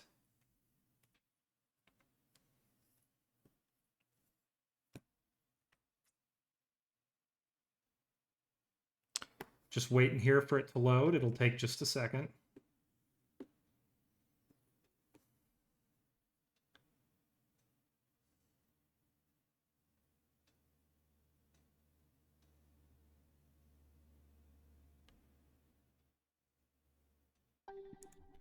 Okay, let's get these guys lined up. Let's check here.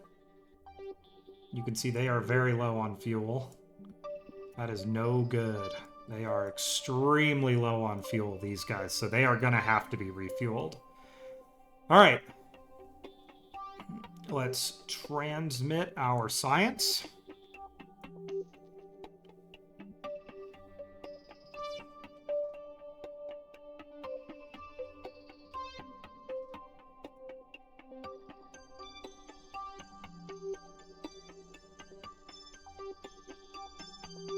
How much data does he have? He does not. He could use some more data, so we'll drop some more data into him to research.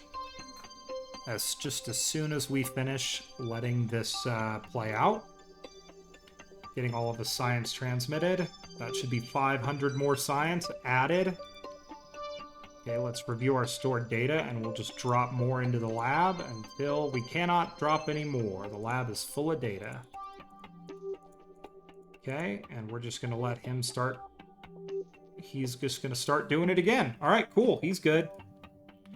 Yeah, this is not good. We may have to send more. These missions may run very long duration.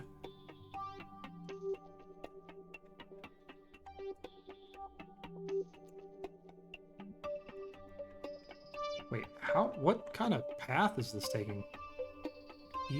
Oh, it's going through the Elu Comms fuel depot to get back to Kerbin? That's hilarious. That's a heck of a journey that signal is taking. Alright, so that's done. So let's go ahead and go back to the Space Center. I just want to get as much of this science transmitted as possible because, you know, I may not be bringing a whole lot of science back with me. I may transmit it all after processing it. And just get it back to the KSC. Okay,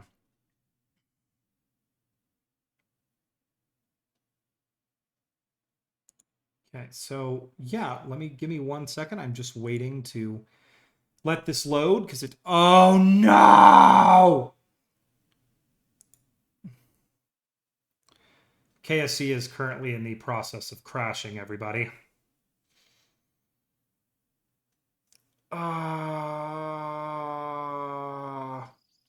No. Wait a second. Hold tight, everybody. And we're good. Okay, we're good, everybody. Whew. It's gonna be okay.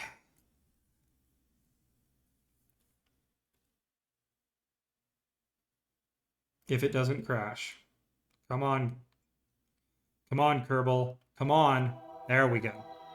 Alright, first we're going to F5 real quick for safety. I didn't see it save, but I hope it did. We have a lot of signals going to a lot of places right now. That is okay. It just means we have lots of connections. Alright, so that was our Val edition. Let's go to our Tylo edition rocket. I don't know why I called them editions. It seems dumb now, but it was funny to me at the time. Alright, we're going to just go ahead and knock this sucker out and get our data transmitted one more time. So we'll hold and get it transmitted. Boop, boop, boop, boop, boop, boop, boop. It's just taking a long time to load right now because we have so many missions running.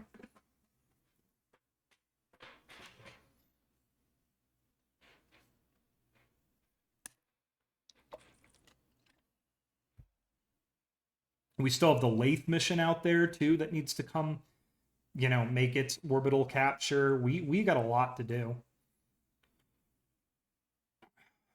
But I'd love to get all these transmitted because, you know, it's going to be a couple 100 days before we get everything else into orbit.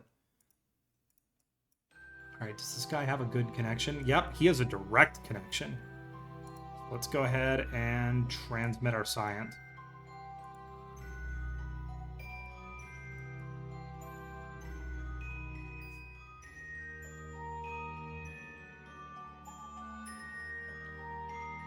And we've got very little fuel in this thing as well. None of these guys has a good amount of fuel.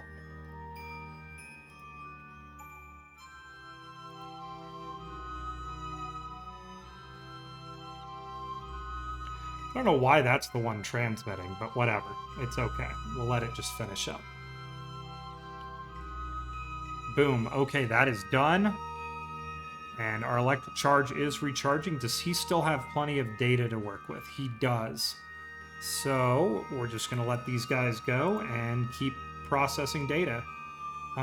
We should be able to see. We did Val. Let's go check BOP, or Pole. Because I know we have a spacecraft in orbit around Pole, and I should be able to just switch directly to it. Boom. There we go. That's a bit quicker.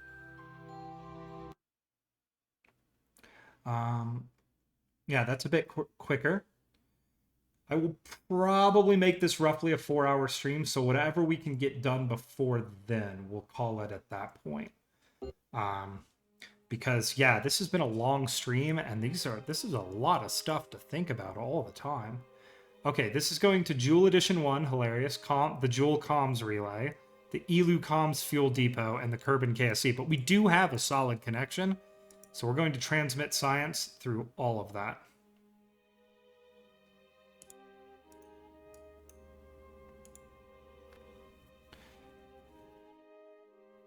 Okay, there we go. It's going to transmit all of its data.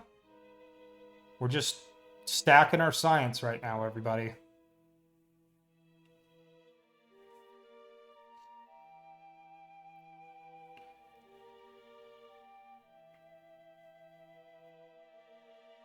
Okay, slowly but surely, here we go. Okay, I believe that's all data transmitted currently from the Julian system. Does he have plenty of data left to work with? He does. So we're just going to leave them out here. Let's go back to our map. What is our next burn? It's in 14 days. It's got to be this one. Let's switch to this. Yeah, it's got to be this next craft. Let's see if we can... And let's see if we can actually get our burn the way we want it to go, because we want to go to BOP with this ship, and I just don't know how we're going to have the Delta V to get there. Okay, yep, 14 days to this burn. So let's see what we can do here.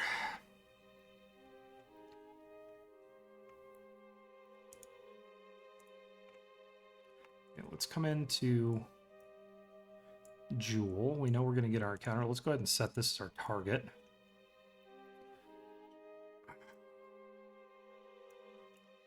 Just don't know if this is going to be doable. Oh my god, this is literally going to use... Okay, yeah, that's dumb. Why are we... Let's not burn... Because that would burn away basically all of our fuel. So let's open this up. Let's see if we can make this a bit more reasonable. We get an encounter there. What does that do to us, though? Does that put us a bit closer? It actually kind of does, but not really. So let's not worry about it. Let's push this outward.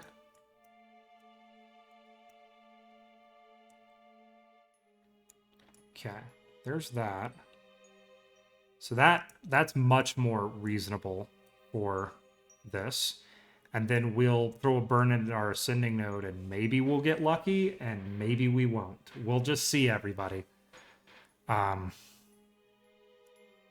Like, I wonder. Let's go ahead and say we actually did this. Let's do an experiment. Let's see if we could actually, as expensive as this is, let's see if we can actually build an encounter. That was something.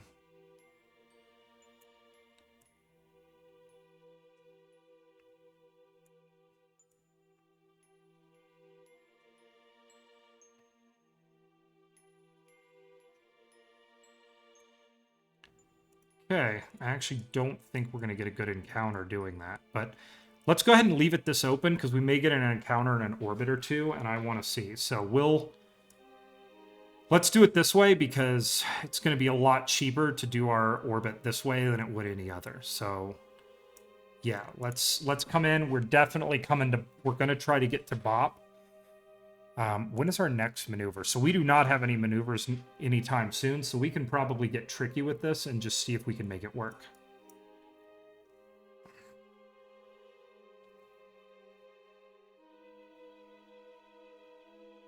Plus, this maneuver is going to be a lot shorter. All right, so let's go ahead and bring these guys in.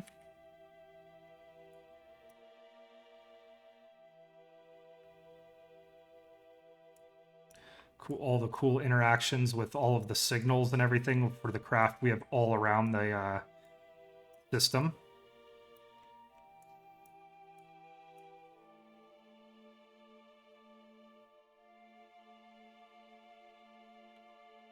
Waiting for that alarm to come up. There's our alarm.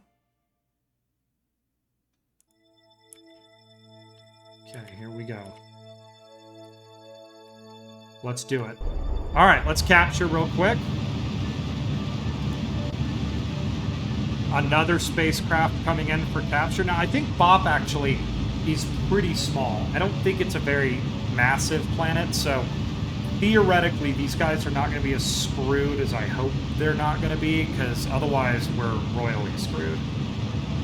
But what I can do is potentially maybe I can set them on a trajectory that in a couple of orbits they can do a burn and get a proper encounter. This is all theoretical because this is all kind of, I mean, who knows?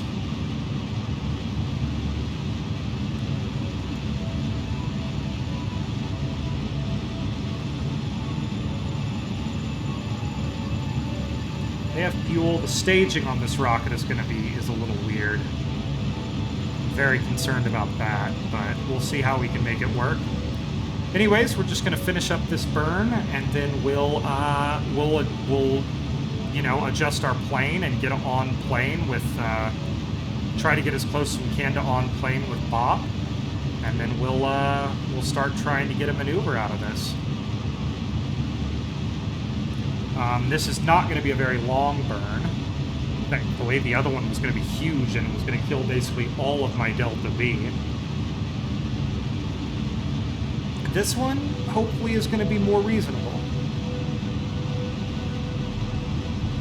I think one of those fuel depots is going to have to go out and rescue this rocket. But, you know, what can you do?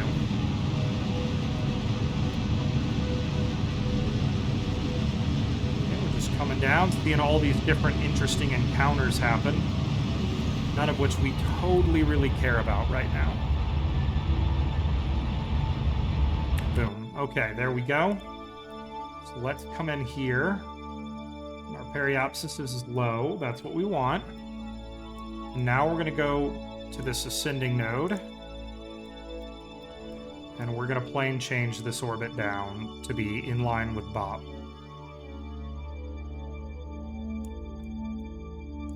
This is going to be an expensive maneuver, but that's okay. Expensive maneuvers are okay as long as they get us what we want, which is we want an encounter. So let's line up for that. It is a couple hours away, and our nearest next maneuver is 356 days away, nearly a year. I think a Kerbin year, though, is, if I'm correct, it's actually 600 days long. Yeah, Kerbin years are a bit weird. Everything's in sixes, because I think a day on Kerbin is 6 hours. So everything's a little bit weird, but that's okay. Alright, so there's going to be 1 minute and 15 seconds, so we'll burn at about 37 seconds.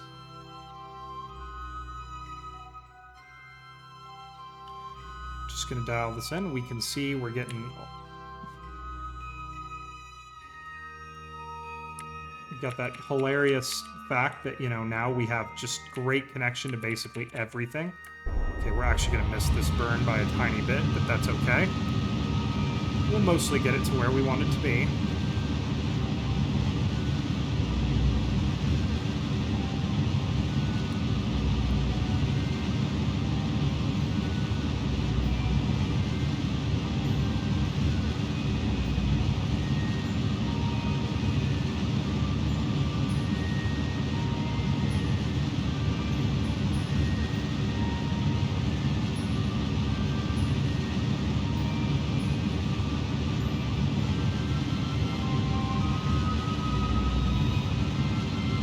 Really hoping Bop is not that massive.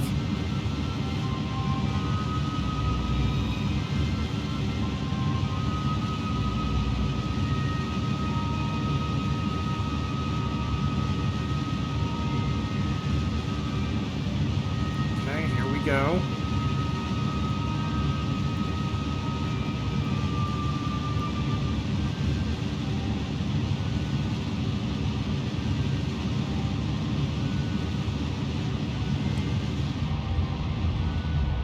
Almost there. And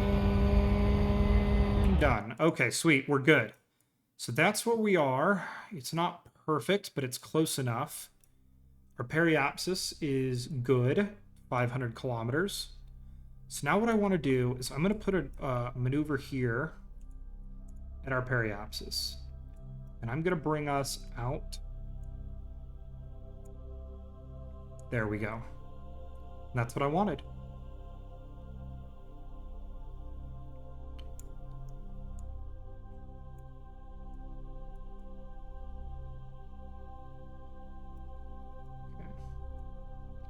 Okay, maybe that's not ideal.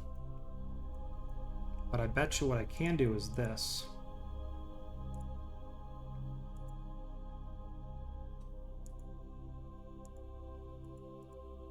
Oh, that moves it in time, but not by a full orbit.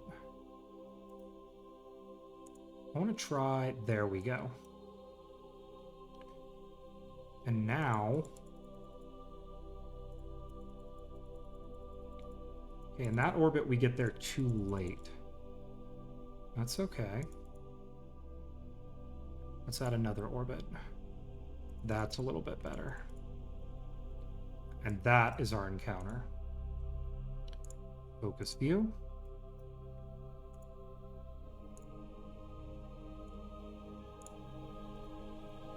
Okay, what I really want to do is actually take control. Hey, come on.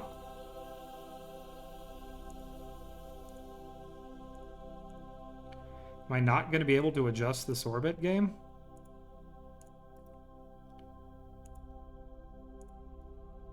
I mean, how close does it get us? All right, you know what? We'll do another burn on the way out, and we'll make it perfect. So let's not worry about it yet. We'll just... Let's go get this burn done. So we're going to go ahead and align. And this is going to get us to... As long as our bop capture isn't that bad, this is going to get us to bop with enough delta V to potentially get back down to Jool. And then once we're down there, as long as we're in a circular orbit, even if it's inclined, one of the depots can come get us. Yeah, I'm smart. I'm feeling smart right now, everybody. Like, I'm feeling as smart as I ever have before. Okay, 29 days. Our next burn's... Okay, so we have a lot of time. I'm actually going to go ahead. It won't even let me highlight this burn, though. So I can't even put, like, a... Yeah, I can't even highlight it. So you know what? I'm not even going to worry about it. Let's go.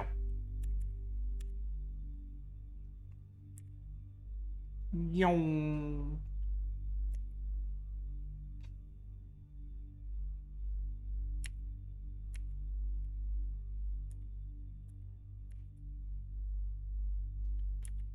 Okay. Yong.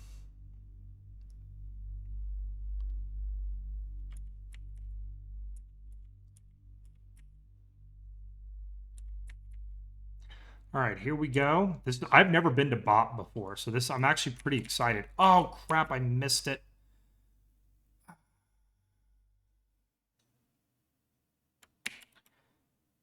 And I really don't want to reload. All right, we're gonna F5 this time for safety because I'm dumb. Okay. Okay, let's try to get back to what we just what I just destroyed. Bring that up. Okay. Boop. Okay. There we go.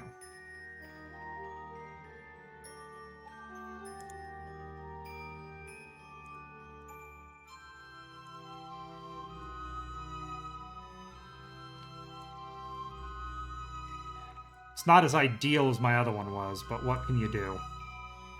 All right, we're not gonna go past this one. I'm gonna be smart.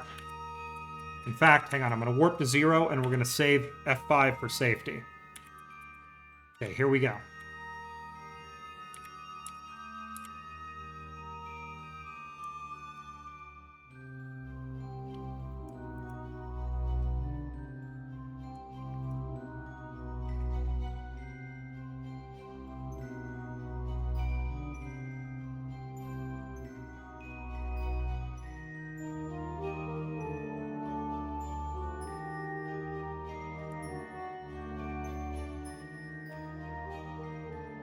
And I'm going to just slowly, carefully count my way into this one because I do not want that to happen again. This is going to be a 29 meter per second burn. It's not very big. I'm actually doing okay on my Delta V here, which is like really nice. And I'm hoping that Bop is fairly small. It does look pretty small. It's not even fully round, so I'm hoping that our lander will have a ton of Delta V when we get back up, and we'll just be able to plop literally right back a ton of fuel back into this thing, and maybe have enough to get easily down to Jool, pick up another half full kilometer a second, and then leave the Jool system. This might be the best craft I have right now, with the highest chance of getting home without refuel. I don't actually know how much Delta V it takes to leave the Julian system. I'm gonna have to look that up. Okay, here we go.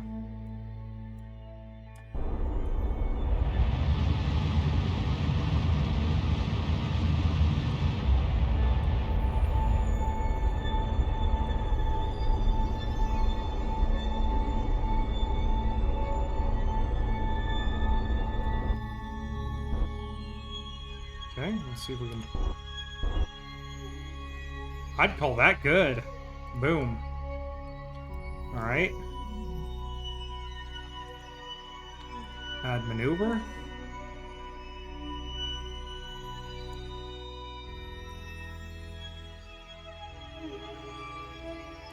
Okay. Just bring it open that way.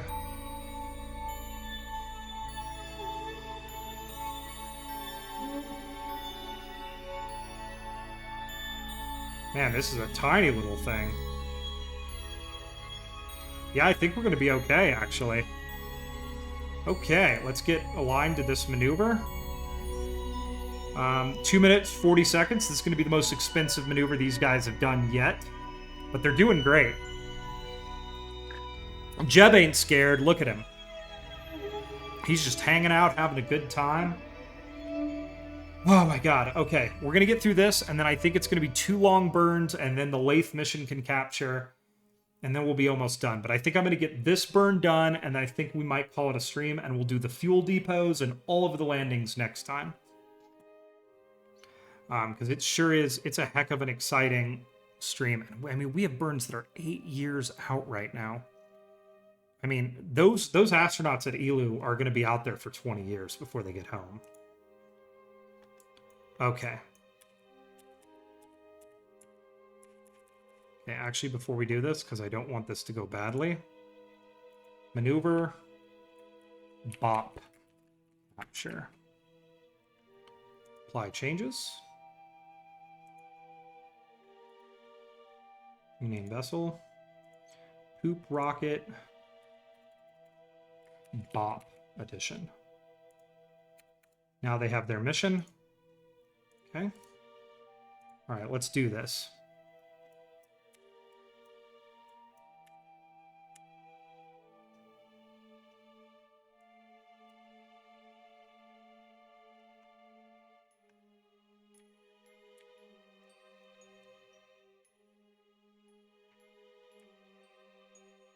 Look at that. Oh, I'm so happy with that relay. Even by itself, it's doing a spectacular job. All right, here we go.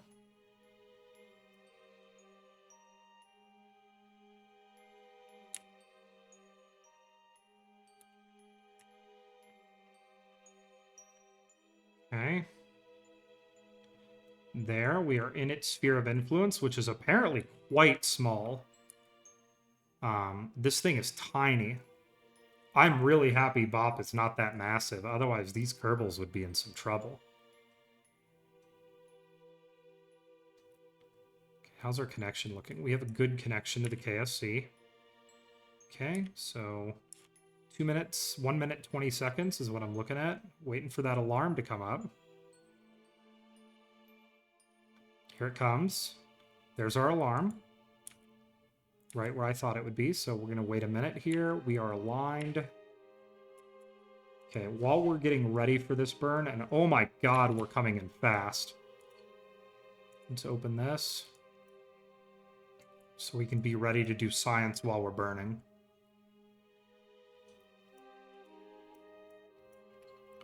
I'm actually really excited to come to Bop. I've never been here before. This is a first. Okay.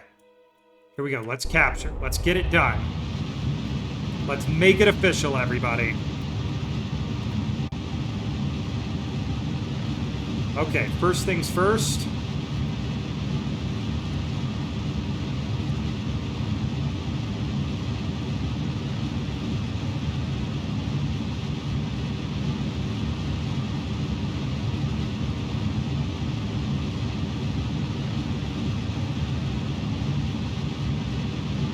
This rocket is literally given everything it's got here to get these poor Kerbals stopped.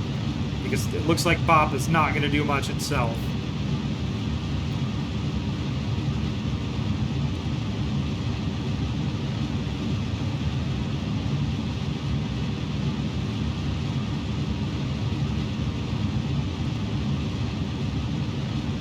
Okay.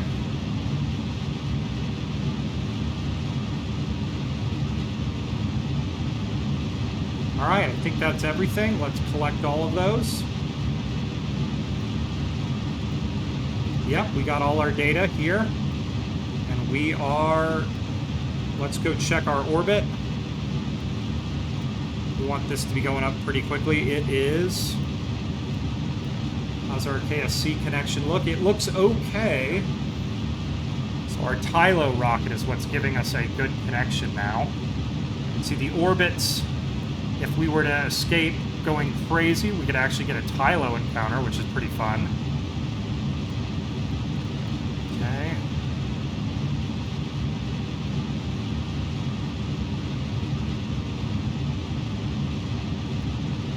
Okay, come on. Come on, rocket, stop.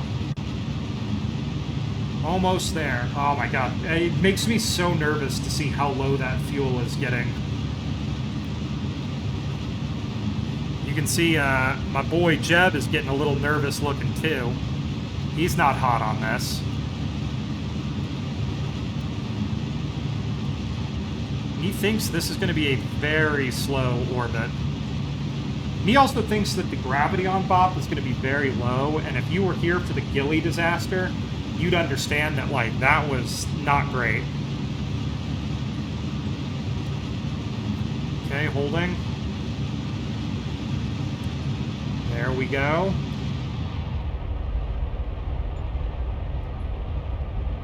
Bringing our orbit in.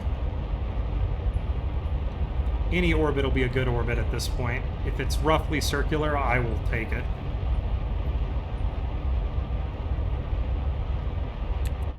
We will take that. Look at that. Nice orbit. Okay.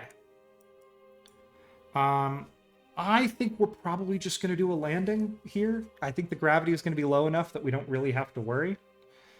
Let's go ahead and align for our basically parking orbit and disassembly mode.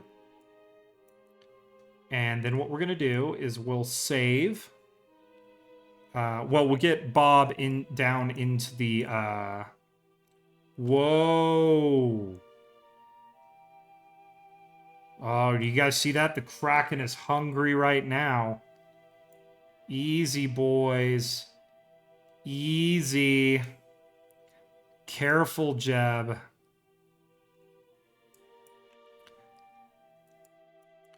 All right. Let's go ahead and go here. Let's transfer our crew. Okay, scientist. Actually, before we do that, we're going to do one more thing. Let's EVA this guy. And let's get a EVA report. Keep that experiment. Let's have him board. We will go ahead, go here. We will collect all. Now it should put it to 8. Then we're going to transfer crew. Bob is going to go to the capsule, or the mobile processing lab, and he's going to start firing his experiments up. First, we'll begin cleaning out our experiments, which takes a surprising amount of power to do. So he's going to get all the experiments cleaned out. They should close up when they're done. There's one. We're waiting for that. Oh, he's cleaning out the Science Junior. We're going to wait for that. As soon as he's done, it should close. There we go. Okay, now let's go ahead and get him set up with some science. So we're going to click that, click that, click that, click that. Okay, lab is full. That's what we need. We'll keep the rest of this. And we're going to begin. We're going to start research. And he is going. I don't really know what the difference is, like how you can get higher science per day versus lower science per day on these craft, but that's okay. Let's check it. They are holding on their power. Guys, I think we are at a good stopping point. This has been a very long stream, and everybody's been really patient, which is awesome. Let's go ahead and go back to the Space Center. We'll leave these guys in orbit of Bot to begin their research on all of the new data they got. And I think next time around, we're just going to start doing landings. I think Kylo's the worst one, so I'm going to save it for last. Outside of Laythe, which we're going to have to do our Laythe captures and fuel depot captures next time. I'm thinking about playing Redout tomorrow for a couple hours. It's like hovercraft racing, kind of a la F-Zero, which I miss F-Zero. I talked at the beginning of the stream about how much I love games like that. And I miss games like that. And the one that we've really got these days is Redout, and Redout looks really fun. I think I'm going to pick up some of the expansions so that I'll have plenty of tracks to play on stream, and we'll get that done. Also, Ride 5 is currently on sale, so if anybody here would really like to see Ride 5 happen, I'm a big motorcycle fan, so just let me know, because I may download that game as well. But I think we're just about done. I do want to see one thing before we call it done. I want to get an overview of where we have everything in the Kerbin system, because the space around Jool looks pretty wacky right now. I also want to see what our next big maneuvers are going to be. I think the Laythe mission is still, a ways out. Let's actually go take a look at that. Let's go take a look at our Laythe mission. So you can see these are our fuel depots. Yep. And we should see a maneuver 391, 308, 355. So yeah, they'll all arrive at fairly different times. That's not too bad. Let's focus Jool real quick and just take a look at the insanity of how much gear we have in orbit, and basically around every body now, except for little old Laythe, which will get its own mission. And then once our fuel depots are here, we'll be able to begin our process of trying to get everything locked in. You can see we have our Jool Apoapsis set up to try to just farm a Laythe encounter really quickly. But yeah, you can see everything's working good. We have a lot of stuff in orbit right now in a lot of places. So hopefully we'll get to see what happens. Anywho, let's go ahead and leave the facility here. And let me go ahead and sign off by saying, hey, check out my YouTube channel. I got all my stream archives are there, except for my very first stream, which I forgot to record. Everything else is there. So definitely go take a look. I've got Subnautica up for a bunch of stuff. I've got a little bit of Art of Rally, a little bit of Battle Bit, tons of Kerbal. So definitely go take a look at my stream there. I have a Twitter that I'm going to create a Twitter eventually. And I'm currently working on reviving my Instagram. I just have not had a ton of time. I also think it'd be really fun to eventually do some form of short form, like, content. I still don't know what you guys want, but maybe, like, I could do a review of something. I have some electronics. I could review them. I could also do some game reviews if you guys would like. I want to get this done in December because I think January I'll start maybe once a week playing Kerbal 2. And I'll probably expand out into some other different games. So thank you so much, everybody, for watching. It's been fun, as always, to hang out and talk science and nerdy stuff with people. I will catch up with all of you very, very, very soon. So let me do that, and then we go here to stream ended. Boop.